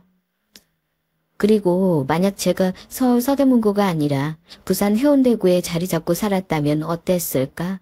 하는 구질없는 생각도 종종 해봤고요. 어떻게 해도 타지살이는 늘 외로운 것 같아요. 가정이란 뿌리를 내렸으니 망정이었죠. 저는 저에게 제2의 고향인 구미 역시 항상 그리워했고 제가 사랑이 맞이하는 친구들이 있는 곳이기에 언제나 가고 싶은 곳이었습니다. 놀 것 더럽게 없는 동네인데도 저희는 항상 재미있게 놀았었죠. 니 혹시 내려올 생각 없나? 지금 일 바쁜 거 그거 있잖아. 니가 공장 그거 맡으면 내 보기엔 딱인데? 무슨 얘기하는 거야, 공장? 너 그거 찬전이 공장 얘기하냐? 그럼 내가 뭔 공장 얘기하는데? 야, 금마 있잖아. 니 전에 그 못 들었나? 금마가 뭐 아싸리 공장 차린다 만다 하지만 결국 사고 쳤잖아. 지금 뭐 김천에다 마스크 공장 돌린다 안 하나? 아, 알지 왜 몰라. 야, 근데 그거 차린 지 벌써 꽤 됐잖아. 근데 지금 갑자기 왜? 뭔데? 지를 난리랜다. 분량 작살나게 잡아낸다 카던데? 내 뭐 대강 듣기로는 마스크 그거가 예민하고 까다롭다더라. 그 있잖아, 어? 그 마스크 그게 우리 생각하는 거랑 완전 공장이 다르대. 근데 준이 금마가 거기 올인한다 안 가나? 그래서 뭐 공단의 그 공장은 니한테 연락 한번 해보라 그러대. 니가 원래 그런 일 한가다 하잖아. 친구 녀석들이 제 신경을 써준 모양이었는데요.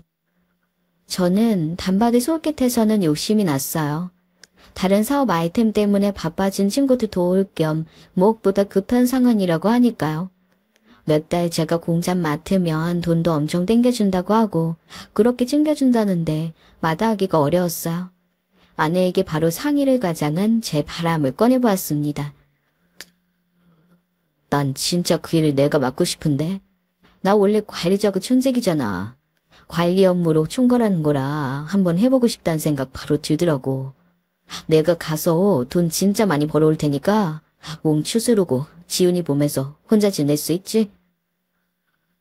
참나, 무슨 외국 나가? 알았어, 당연히 되지. 아내는 저의 지방 행위에 순순히 동의해 주었고 덕분에 제 마음이 한결 편해졌던 것 같아요. 한창 예쁜 나이에 우리 딸을 두고 간다는 게 너무 아쉽긴 했지만 제가 그 일을 맡아 해봄으로써 제 다음 미래가 새로 결정될 수 있는 거라고 판단이 들었습니다. 그 주말에 장모님께서 저희 집 방문해서 같이 저녁 한 끼를 먹었어요. 다른 음식들도 있었지만 족발을 시켜 같이 먹었는데 딸이 족발을 손으로 집어먹는 것을 본 장모님께서 바로 시겁하시더군요. 이 애기 요거가 얼마나 짠 부분인데 그걸 덥석덥석 집어먹으려 들어. 할머니한테 줘봐. 옳지. 아, 짠 거는 할머니가 먹을 테니까 우리 예쁜 지훈이는 요거 살코기 먹자. 아유, 착하다. 족발에서 간이 센 부분은 아이가 먹지 않는 게 좋겠다면서 장모님이 족발을 집어 살을 발라다가 저희 딸에게 따로 놔주었어요. 이런 부분에서 장모님이 세심하시다고 전 느꼈죠. 바로 이런 모습들이 제 안에서 쌓이고 쌓여 신뢰를 만들어냈던 겁니다. 저 장모님, 전화로 미리 말씀드렸던 것처럼 제가 친구 공장을 대신 당분간 좀 맡아서 운영하기로 했거든요. 구미에서 지낼 집도 단기로 구할 거고요. 엄마, 거기는 주변에 단기 매물들이 꽤 많더라고. 구하는 건 일도 아니겠어. 나는 오빠 내려갈 때 같이 가서 정리하는 거 좀 도와주고 그럴 거거든? 엄마가 그때 와서 우리 지훈이 좀 봐주라. 부탁할게. 아유, 이왕 내려가는 김에 너도 장서방 지내는 곳에서 한참 쉬다 오지 그러니. 너 요즘 얼굴 꼴이 말이 아니야. 너 얼굴 보면서 뭐 느끼는 거 없어? 안 그래 장서방? 우리 지훈이가 예쁘긴 하다만 미운 4살이긴 한지 천방지축에 날이 갈수록 드세지잖아. 괜히 다시 직장 다닌다고 설쳤다가 코로나 걸려서 죽사 말랐지. 안색 파리해가지고는 애가 놀아달라 부채고 심심하다 우는데 그 앞에서 꼼짝을 못하지.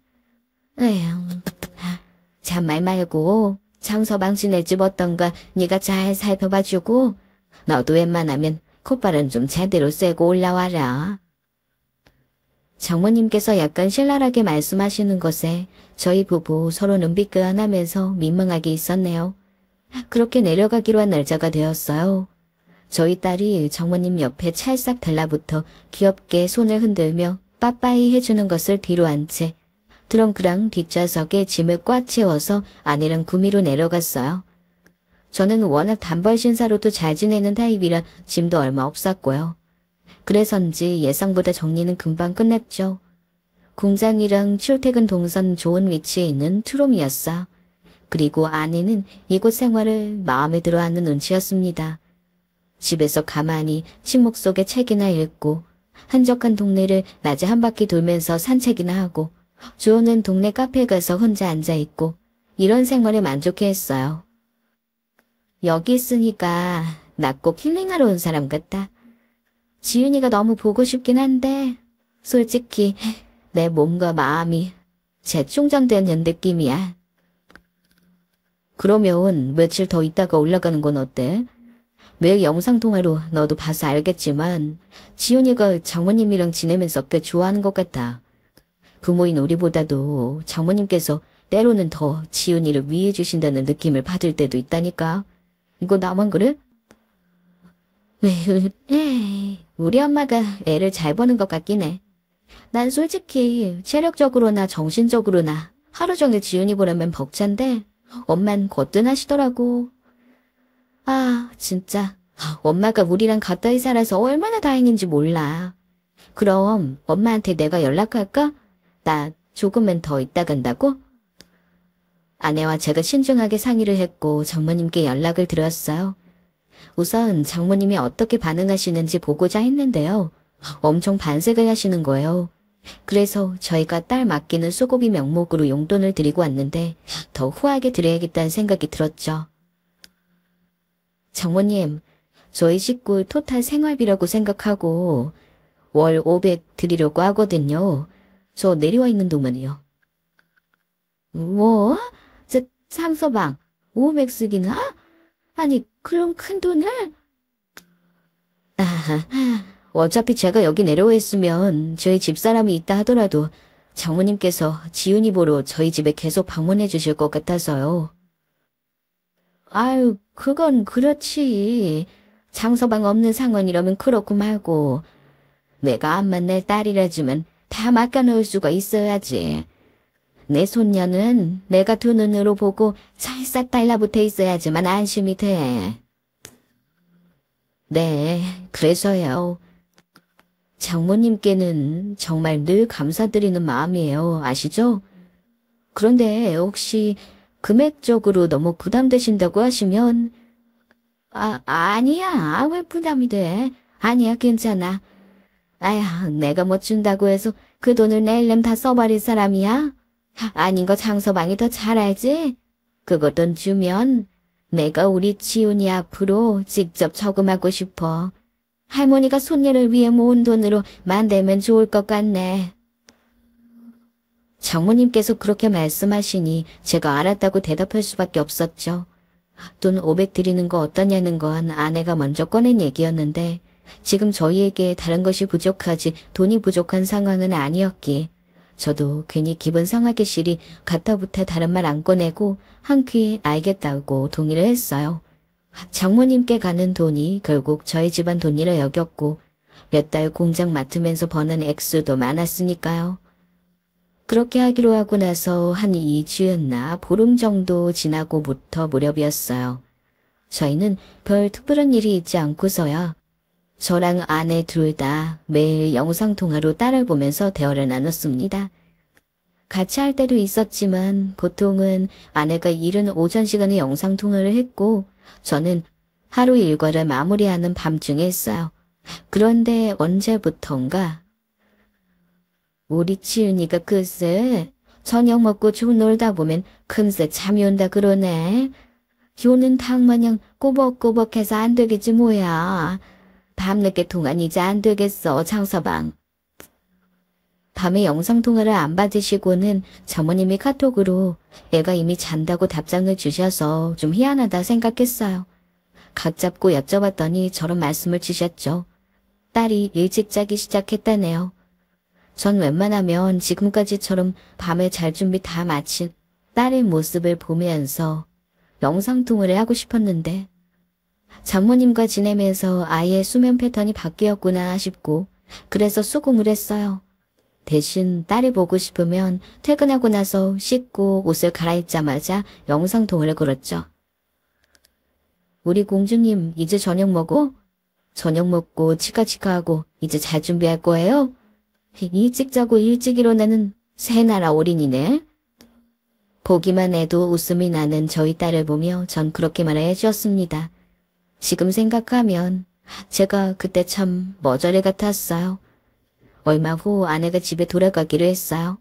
공장의 여유 짬 날 대로 타이밍 잡느라 예정보다 4일 정도 늦어졌습니다.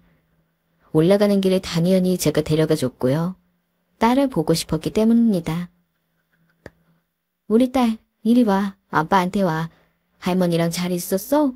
할머니 속 안 썩이고 착하게 있었어? 할머니하고 있는 거 재밌었어? 우리 딸 요즘 매일매일 일찍 잔다면서? 꼬박 2달 만에 보는 딸에게서 저는 눈을 떼지 못했죠. 얼른 안아들고 둥가둥가 해주는데 그 이상하게 시리 딸이 제가 무슨 질문을 할 때마다 자꾸 어딘가를 쳐다보는 거예요. 그 시선을 따라가 보면 장모님이 계셨습니다. 어라? 얘가 자꾸 왜 이러지? 약간 의미심장한 기분이 들었어요. 장모님께 가고 싶은 표정이 아니라 뭔가 눈치 살피는 것 같은 딱 그런 표정이었죠. 아이들은 속이 빤히 들여다보이기에 솔직한 존재라는 표현도 있잖아요. 그 순간 그 표현이 왜 제 머릿속에 떠올랐는지 모를 일입니다. 곧 베란다에 나가보니 분리수거 통들이 안 비워져 있길래 몸엔 부피가 크다 보니까 제가 그걸 갖다 버리고 오겠다 하고는 전부 합쳐서 들고 나갔습니다.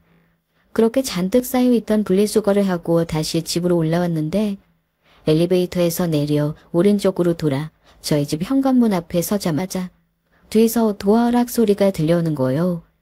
앞집 사람이 나오길래 그런가 보다 하고선 저는 저희 집 비밀번호를 치려고 했죠.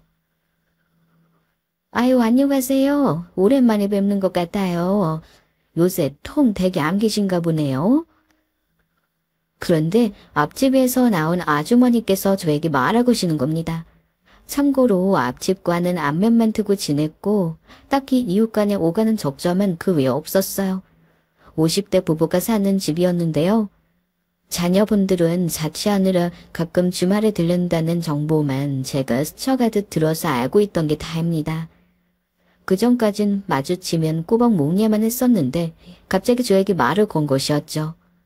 저는 간만에 집에 들른 참이라 이웃도 왠지 반갑게 느껴지더군요. 그래서 지방에 업무가 생겨 내려가 있는데 아무래도 서너 달 정도는 더 그럴 것 같다고 간단히 말씀드렸어요. 부부가 통 안 보이고 그 어머니 되시는 분만 애를 보고 계시길래 무슨 일인가 했어요. 아, 저희 장모님이요? 그게 저희 집사람이 저랑 같이 지방에 잠깐 있다가 오늘 올라왔어요. 그동안 장모님께서 저희 아이 봐주셨던 거고요. 저희 부부 안 보이는 걸 아셨다니 오며 가면서 마주치셨나 봐요? 아니요, 그런 게 아니라 하여간 그쪽 장모님 목소리를 내가 들어서 통 신경이 쓰였네요. 이제 아이 엄마가 돌아왔으면 됐죠. 잘 됐네요. 아, 그러셨어요? 그런데 아마 당분간 저희 장모님이 거의 매일 와 계실 것 같아요. 집사람이 건강도 신경 써야 하고 또 자격증 공부한다는 것도 있고 일정들이 좀 있거든요. 아이가 장모님을 잘 따르니까 사위로서 제가 복이죠. 네? 아니, 그럼 그 장모님이란 분을 저희가 앞으로도 봐야 한다고요? 어머, 그건 좀 곤란한데. 그래도 아이 엄마 왔다니까 낫겠죠? 밤마다 문을 어찌나 쾅쾅 닫아대든지 그 현관문 좀 살살 닫으라고 말을 한 번 했는데도 계속 그러더라고요. 저희 남편이 대낮이라면 피아노 소리든 코끼리 울음소리든 신경을 안 쓰는 사람인데 깜깜한 밤에는 무조건 조용히 해야 해요. 잠기가 약간 밝아서요. 그런데 이어폰을 낀 상태에서도 그 문 닫는 소리가 얼마나 천둥처럼 들리는지. 이거 안 겪어보면 몰라. 밤마다 또 그럴까봐 우리는 지레 겁먹은 채로 마음 졸이고 지냈어요. 앞집 아주머니께서 빨간 뿔테 안경을 여러 번 고쳐 쓰시며 그러셨죠. 심각한 표정으로 진지하게 말씀하시는 걸로 보아 거짓말 같진 않았어요. 아니, 사실은 그럴 확률은 없다고 봐야 했죠. 앞집에서 무슨 이득이 있다고 이런 걸로 저한테 거짓말을 하겠어요. 확실히 밤에 그러냐고 제가 거듭 여쭤봤지만 아주머니께선 그렇다고 대답해 주셨습니다. 내가 밤 10시만 됐어도 이런 얘기 안 해요. 특이한 사람이라고 속으로만 생각하고 말았지. 그런데 꼭 자정쯤만 되면 그런다니까. 우린 다 잘나고 누워있는데 관건되면 스트레스 받죠. 이게 대체 무슨 일인지. 저는 일단 죄송하다고 대신 사과를 드렸어요. 그리고 집에 들어가 장모님께 아주 조심스레 여쭤보았죠. 밤늦게 현관문 3개 닫는 소리 때문에 앞집에서 항의를 해왔는데 어떻게 된 일이냐고 말이죠. 그랬더니 장모님께서 얼굴에 띄우고 계셨던 웃음기를 싹 지우시는 겁니다. 잘못 들었겠지. 우리 윗집이나 아랫집이 그런 걸 소리가 울려서 아마 잘못 들은 걸 거야. 그리고 내가 잠이 안 와서 밤바람 좀 쐬려고 한 번씩 밖에 나갈 순 있는데 하도 예민들 하시니까 그냥 문 닫는 소리도 크게 들린다고 괜히 받아들인 거지. 귀는 더럽게들 박네. 내가 알았으니까 상서방도 신경 쓰지 말어. 저는 진위 여부라기보다는 걱정스러운 마음이 앞서서 여쭤본 것이었는데 장모님이 엄청 정색하고는 딱 일축하시는 겁니다. 거기다 대고 제가 재차 여쭤보기가 뭐해서 알겠다고 말씀드리고 말았어요. 오랜만에 딸 얼굴 실컷 들여다보고 재롱 떠는 것도 흐뭇하게 봤더니 시간이 금방 흘렀습니다. 아쉬운 하룻밤이 지나가 버리고 저는 다시 집안인 길에 올라야만 했죠. 딸이 TV 앞에서 소꿉놀이 하다가 잠시 단잠에 빠져 있었는데 깨우지 않고 그냥 나왔어요. 장모님께 항상 감사드린다는 인사도 빼놓지 않은 채로 저 병 나은 아내와 함께 짐가방 들고 내려갔습니다. 그렇게 엘리베이터 타고 1층에 도착했는데 웬 아저씨 한 분과 딱 맞닥뜨렸어요. 서로 얼굴을 보고선 이렇게 됐죠. 바로 앞집 아저씨였어요. 어제는 아주머니 쪽과 이야기했던 터라 타이밍이 알겠다고 생각하면서 제가 먼저 인사를 드렸습니다. 안녕하세요. 제가 어제 저희 장모님께 말씀을 전달해 드렸습니다. 다른 세대 현관문 닫는 소리를 앞집에서 착각하신 게 아니냐고 하실 만큼 문을 3개 닫으신 적이 없는 모양이에요. 만약 그랬다고 해도 고의가 아니신 모양이니까 너그러이 이해해 주시면 정말 감사하겠습니다. 이보세요. 술 처먹고 그랬기 때문에 지금 고의가 아니었다고 그런 말씀 하시는 겁니까? 예? 술이라니. 저는 지금 그간 저희 집에서 어린 딸아이 돌봐주신 저희 장모님 말씀을 드리고 있는데요. 갑자기 순애기는 어떻게 된 것인지요? 그쪽 장모님이란 사람이 밤마다 술 처먹고 늦게 들어와선 고성방가로 시끄럽게 굴었습니다. 나는요, 남이 노래 부르는 거 전혀 듣고 싶지 않은 사람입니다만 술에 취해서 아주 문짝 떨어지게끔 쾅 닫지를 않나? 여간 신경 쓰였던 게 아닙니다. 아니, 대체 그게 무슨 말씀이세요? 저희 딸이 어린데. 장모님께서 아이를 집에 혼자 두고 밤마다 밖에서 술 드시고 들어왔다는 뭐 그런 말씀이라도 하시는 건가요? 거참 몰랐습니까? 못 믿겠다는 표정을 보니까 황당하네요. 우리 집 현관문 옆에 카메라 달린 거 보셨죠? 보안 때문에 우리 자식들이 달아준 건데 거기 다 찍혔을 테니 발뺌하실 수는 없을 겁니다. 사위고 딸이고 참 아둔들 하시구만. 이참에 알게 됐으면 좋지나 잘 취해주세요. 앞으로는 신경 안 쓰고 참 편하게 자고 싶으니까. 제 얼굴이 다 뜨거워지는 걸 느꼈어요. 분노와 수치 같은 것들이 뒤엉켜 제 속이 뒤집어졌습니다. 우선은 제 차로 가서 마음을 가라앉히고 아내와 이 건에 대해 얘기를 나눴어요. 어쩐지 얼마 전부터 밤에 애랑 영상통화 못한다고 하실 때부터 이상했다고 저는 이런저런 얘기라도 먼저 꺼냈는데 아내는 혼란스러운 얼굴로 거의 대꾸만 했어요. 하기엔 아내는 자기 모친인데 얼마나 더 당황스러울까 싶었죠. 지금 월 500씩이나 그 거금을 들이고 있는 상황에서 이런 전말까지 알게 되었으니. 우선 오빠는 내려가. 내가 엄마한테 잘 얘기해볼게. 아마 아빠 계실 적에는 술은 입 근처에도 못 대셨다는 엄마 했으니까 뒤늦게 고삐라도 푸내신 게 아닐까 싶어. 아내가 그렇게 말하고는 차에서 내려 집으로 올라갔습니다. 심각한 표정으로 한숨을 쉬면서 말하기에 미처 내용을 읽지 못했는데 차 출발하면서 가만 생각해보니 그거 장모님 편 들어준 거 아닌가? 이런 짐작이 드는 거예요.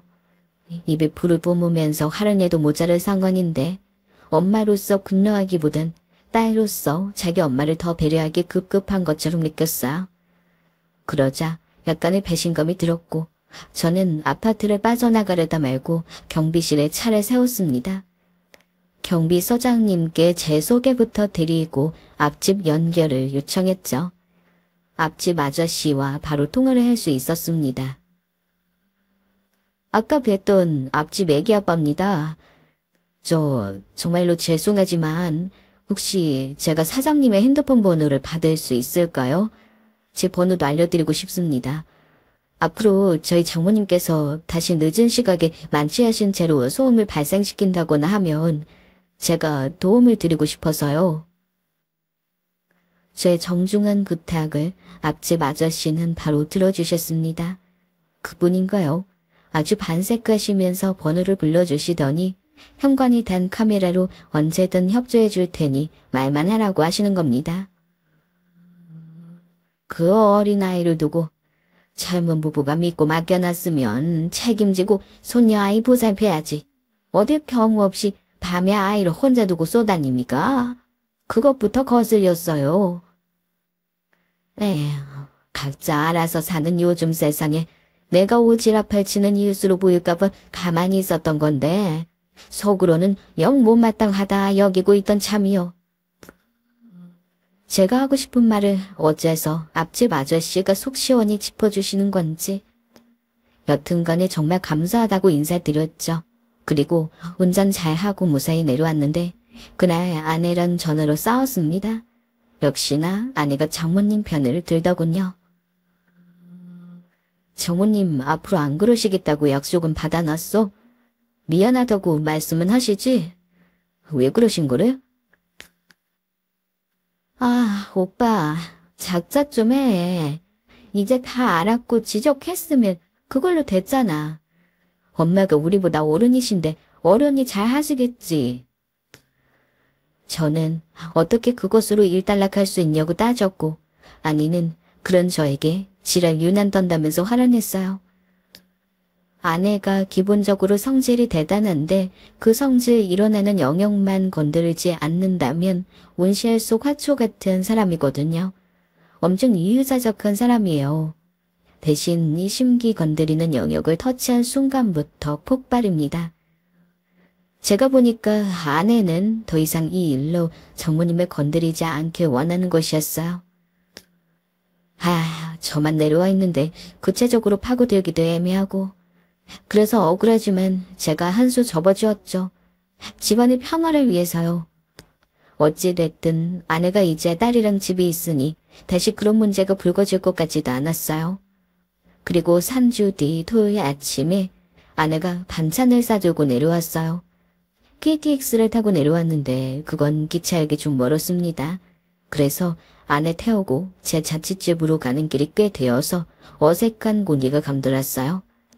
카톡상으론 괜찮았는데 직접 마주하니까 장모님 일로 언쟁 벌였던 여파가 남아있더라고요. 그래서 부부싸움은 칼로 물베기라는 말을 실천하면서 다시 잘 지냈습니다. 그러려고 애를 썼죠. 아이 사진 보면서 얘기하다 보니 자동으로 웃음도 나왔어요. 그런데 밤에 아내랑 대화를 하던 도중 장모님 얘기가 나왔고 또다시 서로 감정에 치고 올라와 버렸습니다.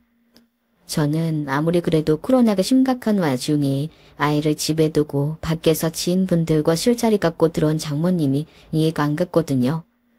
조심스레 그 얘기를 다시 꺼냈더니 아내가 너무너무 싫어하면서 저한테 화를 냈어요. 제발 그만 좀 하라네요. 아니, 제가 몇 번이나 얘기했다고 뭘 그만하라는 건지. 지은이가 기차에서 얌전하게 구레었으면 내가 오늘도 데려왔어. 그런데 애가 안 되니까 특이하게 차에 오래 있으면 자지러지고 그냥 다 통제가 안 돼서 못 그런 거야. 오빠는 진짜 우리 집에서 아이 봐주는 우리 엄마한테 감사해야 하는 거라고. 그 정도 일로 왜 이렇게 불만을 가져? 애가 이런 애도 있고 저런 애도 있는 거지. 왜 우리 애 특이한 애라고 그딴 식으로 말을 해? 그리고 내가 장모님이 아무래도 술자리 너무 좋아하시는 것 같으니까 이러는 거야. 지금도 혹시 주말이라고 못 참고 밖에 나가신 거 아니야? 애만 혼자 두고? 제 말에 아내가 입을 다물고 표정을 살벌하게 굳혔어요. 이건 정말 엄청나게 화났다는 신호였죠. 저도 화가 나서 바로 장모님께 전화를 걸었어요. 충동적으로 건 것이었는데 이상하게 전화를 안 받으시는 거예요. 계속 안 받으시길래 전 불안하다 그랬고 아내는 장모님께서 폰을 진동으로 해놓고 일찍 주무실 수도 있는 거 아니냐고 했습니다.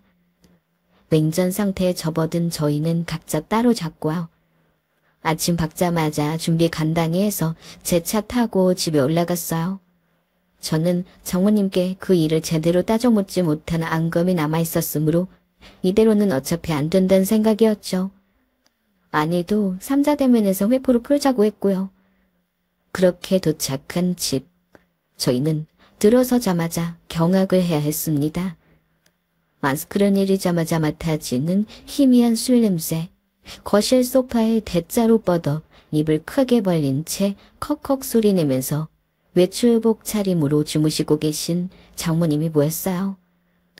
딸이 내복 차림으로 방에서 나오더니 저희를 보자마자 단박에 눈물을 글썽거리며 울려고 했습니다. 오, 우리 지은이 잘 잤어? 어젯밤에 할머니랑 같이 있었어? 제가 안아들고서 물어봤더니 딸이 눈물 맺힌 얼굴로 도리도리를 했습니다. 그걸 보고 제 억장이 무너졌죠. 장모님은 화들짝 놀란 채 기상하셨고 이제 개싸움이 시작이었습니다. 아유, 장서방, 그게 내가 술 친구들이 생겼는데 거의 반 협박식으로 나보고 자꾸 나오라니까 그렇지. 난 원래 거절을 했어, 진짜야. 내 친구가 여기 근처 살잖아. 그 친구 집에서 모이는 게 습관이 되다 보니 다들 맞들였는지 하여간 계속 그렇게 됐네. 제정신이면 그러실 수가 없죠. 손녀 생각은 안 나셨어요? 저희 지윤이 사랑하시긴 하세요. 지금까지 가식적으로 입으로 손녀 사랑이 제일인 할머니 연기를 하신 건 아니죠? 장모님께서 고고절절 늘어놓으신 말씀. 그게 어디 먹히의 핑계인가요? 저는 말도 안 된다고, 이 무슨 어린 손녀 두고 책임감 없는 행동이시냐며 참아왔던 분노를 터뜨렸습니다. 돈 500 받으면 원수의 손녀라도 잘 돌보겠다고 제가 그렇게 말했더니 아내가 화를 내면서 저를 밀치는 겁니다. 오빠, 말 조심해. 오빠가 이혼한다는 것도 있다고 내가 분명 그랬지. 예전에도 그랬어. 지훈이 분리수면 할 때도 갖가지 이유되면서 반대하고 맨날 나보고 예민하다 그러는데 나는 늘 오빠가 더 예민하다 생각했어. 아, 정말 지긋지긋해. 저는 아내의 말에서 아내가 지금 장모님께서 아이를 봐준다는 틀이 깨지는 걸 못 견뎌야 한다는 걸 알 수 있었어요. 이 상황 자체가 싫은 거였죠. 아내는 이런 쪽에서 고집이 있었고 제가 그걸 잘 알았습니다. 저도 정말 지긋지긋하더라고요. 우리 사이에 신뢰가 있다고 생각해. 이러면 우리 앞으로 어떻게 살자는 거야? 오빠는 말을 또 왜 그렇게 해? 나 한 번 아니면 진짜 아닌 사람이야. 정 털리기 전에 입 조심하고 생각 신중히 하고 말해. 그래, 장서방. 살다 보면 이런 일 저런 일 다 있는 거고 가족끼리 유도리 있게 좀 넘겨주고 그래야지. 아득바득 뭘 따지고 드나. 자기 기분 나쁘다고 뒤 생각 안 하고 덤벼드는 아내와 이 사태의 빌미의 제공자이신 장모님께서 적반하장으로 나오는 걸 보며 전 부하가 치밀어 올랐어요.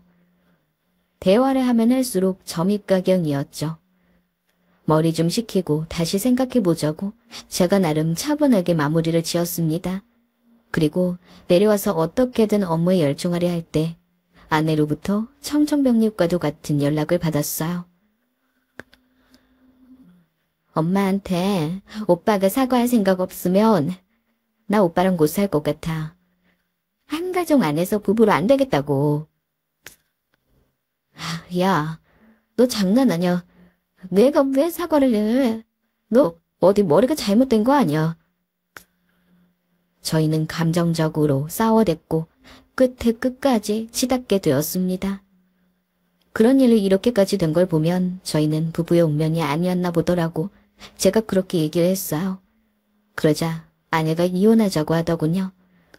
어이없는 웃음이 제 입에서 터져나오는데 저도 아내에 대한 실망감과 배신감이 점점 짙어지고 있었기 때문에 부부관계 유지에 대한 미련은 의외로 들지 않았습니다.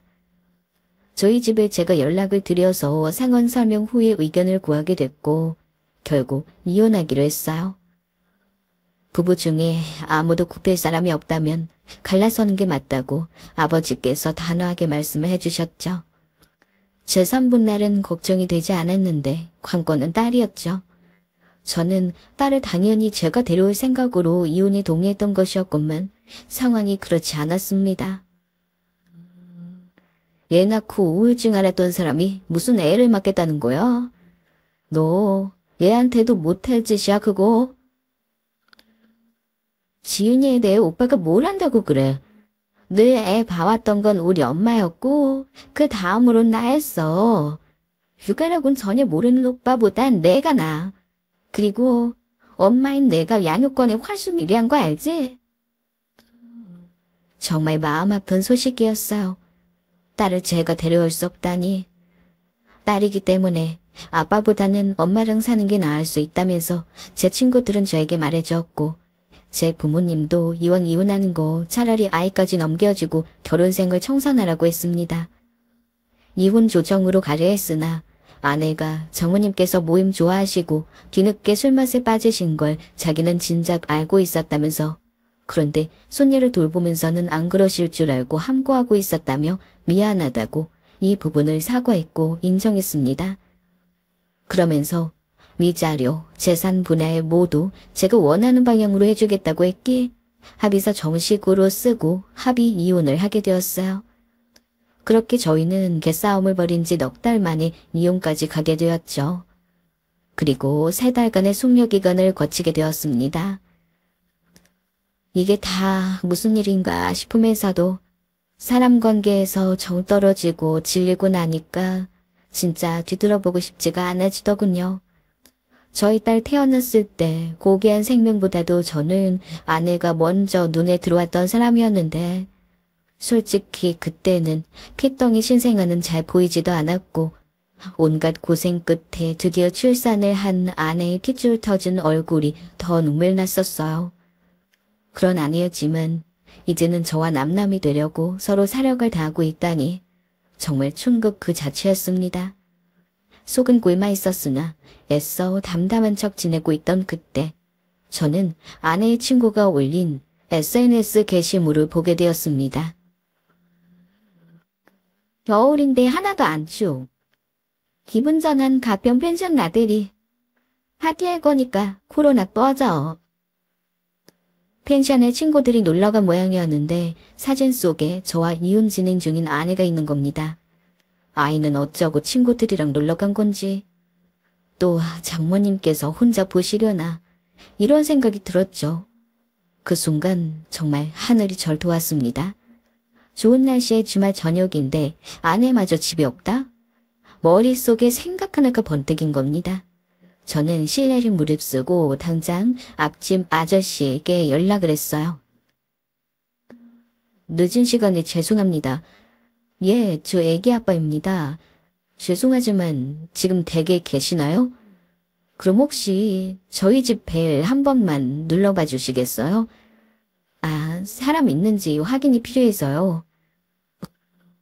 아, 말씀 듣고 나와서 지금 누르고 있는데 아무도 없는 것 같은데요? 그런가요? 아, 네, 알겠습니다. 감사합니다. 잠시만요. 안에 있나 봐요. 귀 대고 들어보니까 아이 목소리 같습니다만. 이거 애가 훌쩍거리는 소리 같은데 아무래도. 재벌은 남 못 준 장모님께서 또다시 출타를 하신 게 분명했어요.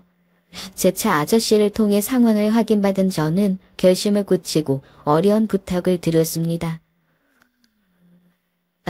정말 죄송하지만 지금 심각한 상황이라서 꼭 좀 부탁드리겠습니다. 아이가 혼자 집에 방치되어 있는 상황입니다. 짐작하시는 것처럼 상당히 상습적으로 저희 장모님께서 그러고 계신 거고요. 제가 사정이 있어서 그런데 저희 아이를 위해서 112에 신고해 주실 수 있을까요? 네? 경찰에다 신고를 해달라 이 말입니까? 맞습니다. 혹시 이 신고로 손해나 피해를 입으신다면 제가 책임지겠습니다. 무조건 살해 또한 해드리겠습니다. 저희 방치된 아이 생각해 주시고 앞집 이웃으로서 신고 좀 넣어주세요. 부탁드리겠습니다. 거참. 그래요. 알겠소다. 그동안 나도 어린아이가 걱정되긴 마찬가지였으니까 일러주신 대로 내가 경찰에 전화해서 신고할게요. 앞집 부부 2분께서 합심하여 상의를 하고 말을 맞추신 끝에 경찰에 신고를 해주었어요. 아이가 자주 방치되어 있는 정황을 그동안 많이 봐왔고 여러모로 의심을 품고 있었는데 우는 소리가 들려서 신고를 넣었다고 그렇게 말씀하셨다고 합니다. 제가 따로 감사 인사를 드렸고 극구 사양하시긴 했지만 약소하게나마 살해 또한 해드렸어요. 역시나 제 예상대로 장모님은 지인들과 소주 병나발을 불면서 즐기고 계셨더군요. 오빠, 미안한데 우리 엄마가 또 지훈이 놔두고 밤에 나가셨더라고. 분명 안 그러겠다고 나랑 약속돼 있는데 왜 또 그랬는지는 나도 진짜 모르겠다.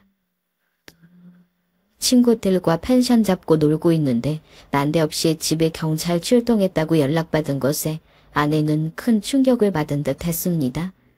아내는 건강 문제로 인해 술을 입에도 안 대고 사는 사람인데 그 모친인 장모님께서는 어떻게 그렇게 술을 좋아하시고 술자리라면 사족을 못 쓰셨는지 모를 일이에요. 심지어 먼저 가신 장인어른도 간질환으로 세상을 뜨셨던 것이라는데도 말이죠. 저는 숙취에 찌든 장모님의 연락을 받았을 때 남아있던 일말의 미련도 털어버렸습니다. 이봐 장서방, 애 두고 나왔다고 경찰이 왔다고 하던데 앞집에 그 예민해서 빌어먹을 부부가 신고를 한 모양이야. 장서방한테도 연락할 것 같아서 내가 먼저 선수 치려고. 아휴, 내가 지난날 얼마나 고생하고 산지 우리 사위는 모르지? 내가 그때 한 마음고생 풀려고 아주 조금 즐기면서 사는 건데 이것도 못하고 살면 나보고 그냥 콱 죽으라는 거야. 지훈이 그거 어찌나 때를 쓰고 애가 칠알 맞은지 아이고 욕나와. 내가 깊이 맞추느라고 하루에 10년은 늙어요. 그래도 장서방 돈 보고 내가 꼭 참아왔는데 가식 떠느라 얼마나 힘들었다고. 이혼해도 양육비 꼬박 챙겨주는 거 맞지? 나 또 술판 버리러 나왔다고 양육비 줄이면 안 된다. 재산도 장서방이 챙겨가기로 했잖아. 지훈이 키울 돈은 후하게 줘. 그래야 내가 말년까지 여유롭게 살아보지. 한번 사위는 영원한 사위. 장서방 돈 최고야 최고. 신명나게 웃으시는데 듣고 있던 저는 차갑게 마음이 식어갔습니다. 정모님이 말씀하시는 거 전부 핸드폰으로 통화 녹음 마쳤고요.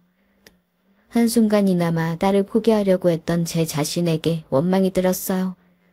절대 장모님께 딸을 맡기지 않겠노라 굳게 다짐하던 저에게 아내가 다시 어물쩍 말을 흐리면서 또 끝내 자기 엄마를 변호하고 옹호하는 듯한 말을 함으로써 아예 못을 박은 셈이었죠. 이 모녀는 자기들끼리 서로가 안 됐다며 위로하고 아껴주면서 지내는 게 맞아 보였어요. 그 사이에서 저와 딸은 빠져주는 게 맞는 것이었고요. 아내는 급격한 스트레스로 인해 컨디션이 너무 안 좋아져서 알아 누웠다고 했습니다. 자기 몸 아프면 원래 세상 돌아가는 것도 안 보이는 법이죠. 아내는 도저히 딸을 자기 혼자 건사할 수도 없는데 아이를 돌봐야 하는 사람인 장모님께서는 시한폭탄 트러블 메이커였으니 경찰이 아동 문제 들먹이며 집에 출동하고 연락을 해왔다는 사실에 치를 떨면서 자기의 일상에 큰 균열이 생긴 것을 용납하지 못하던 아내가 결국 제가 원하는 결정을 내리고 말았습니다. 엄마 아빠만 믿고 이 세상에 태어난 우리 지훈이가 불쌍하지도 않아? 갈라서는 건 갈라서는 건데 우리 잘 생각해서 결정하자. 오빠는 뭘 또 그렇게 감정적으로 굴어. 뱃속에서 생겨났으니까 태어난 거지. 무슨 우리를 믿고 세상에 태어나. 말도 안 되는 소리 좀 하지 마. 야, 네가 그래서 우리 딸 키우는 거 내가 반대하는 거야. 내가 지훈이 갓난아기일 때 솔직히 신경 많이 못 써줬어. 그런데 그거 왜 그랬었냐? 너 때문이잖아. 네가 아픈 바람에 내가 너한테 온 신경 다 썼나라 그랬어. 그리고 내가 지은이 키웠는데 참여 안 했다고. 너 병원이며 직장이며 학원이며 왔다 갔다 한 건 생각 안 해. 그러는 동안 나 묵묵하게 돈 벌었어. 탈모약 처방받도록 스트레스 오지게 받아가면서 진짜 개같이 돈 벌어왔어. 다 좋으라고 그랬겠냐? 너랑 지훈이 먹여 살리려고 그런 거 아니야. 그래서 장모님께도 돈 다 갖다 바쳐드렸지. 우리 지훈이 예뻐해달라고, 잘 부탁드린다고. 그런데 결과가 이게 뭐야? 아내가 한참을 무슨 말을 하려다 말고를 반복하면서 한숨만 내쉬었어요. 뭔가 뜻대로 굴러가지 않을 때 머리에 과부하가 걸리면 그런 습관이 아내에겐 있었죠. 그래서 제가 쐐기를 박을 타이밍임을 알아차릴 수 있었어요. 나 부족한 아빠 맞고 가정 지켜내지 못한 실패한 남편 맞아. 그래도 내가 책임감은 있다고 생각한다. 지은이한테 감정적으로 교류하면서 보살펴줄 자신도 있어. 너는 네 한 몸 챙기기에도 벅찬 사람이야. 장모님도 그렇고. 그러니까 아이는 내가 키우는 걸로 하자. 네가 맡겠다는 건 네 욕심이야. 현실이 아니라. 아내는 울먹거리는 소리를 내며 알겠다고 했습니다. 그리고 결정적으로 장모님께서 주둥이 간수를 못하시고는 딸에게 엄마 아빠 이제 헤어진다. 이렇게 말을 하셨다고요. 대충 무슨 정신머리로 그러신 것인지 점점 더 장모님이라는 사람 자체에 혐오가 들었습니다. 그런데 딸이 저와 살고 싶다고 했어요. 그것이 정말 저에게 큰 위로와 힘이 되어주었죠. 추후 법적 분쟁이 발생할 여지가 있는 것 아니냐면서 친구 녀석 하나가 저한테 법원에다 변경 신청 넣으라고 조언을 주었습니다. 저는 딸마저 제가 키우는 것으로 하면서 제 명의를 장만했던 저희 집도 아내 쪽에 주지 않는 것으로 했어요. 아내에게는 장모님의 수기운 가득한 통화 내용을 음성 파일로 보내주었고요. 그거 듣고서 아내는 스트레스가 도져서 완전히 뒤로 넘어간 모양이었어요. 장서방, 사람이 어찌 그러나? 평생 부대끼며 살기로 해놓고 서로 안 맞아서 이혼을 한다곤 하지만 애까지 낳은 사이인데 너무 얄궂게 구는 거 아니야? 우리 딸 온전한 직장 생활 힘든 거 자네가 더 잘하면서 왜 이래? 직장 다닐 때도 월급이 180밖에 안 됐었어. 지훈이까지 데려가 놓고 그럼 우리한테 남는 건 아무것도 없잖아. 그럼 장모님께서 돈 버시면 되겠네요. 집, 차, 결혼 후 모은 재산까지 전부 제 몫입니다. 아내가 기여한 거 없어요. 뭐가 있는데요? 그리고 이렇게 된 거 따지고 보면 전부 장모님께 주된 원인이 있는 건 아시죠? 에휴, 장서방. 그래, 내가 잘못했네. 내가 잘못했어. 그러니까 우리 자리 잡을 때까지만 혹시 지원해주면 안 될까? 불우이웃도 아니고 뭘 자꾸 지원을 말하세요. 앞으로는 질환에 맞아서 돌보기 힘들다 하셨던 제 딸 대신에 정신 쇠약한 장모님 딸 돌보면서 사세요. 밤마다 술 한 잔씩도 계속 하시고요. 말리는 사람 없으니까. 장모님께서 거품 물고 정신줄 완전 놓으신 채 뭐라고 계속 떠드셨는데 제가 끝까지 안 듣고 전화 끊어버렸어요. 일탈 즐기셨던 장모님, 정신 오락가락하는 대로 편히 굴었던 아내. 이제는 알아서 냉정한 사회를 살아가야죠. 알고 보니 저 믿고 대출도 받으셨던 장모님. 이혼해서 돈 다 가져가면 자기는 빚 어떻게 갚냐고 울면서 또 그러시는데 뭐 어쩌란 말인가요? 그 모녀에게 한 푼도 지원 안 해줄 겁니다. 딸이 세상에 태어나 맞이한 첫 울타리를 제가 지켜내지 못한 것이 되어 죄책감이 느껴져요. 새해에는 딸과 함께 새로운 추억들을 쌓아갈 거예요. 우노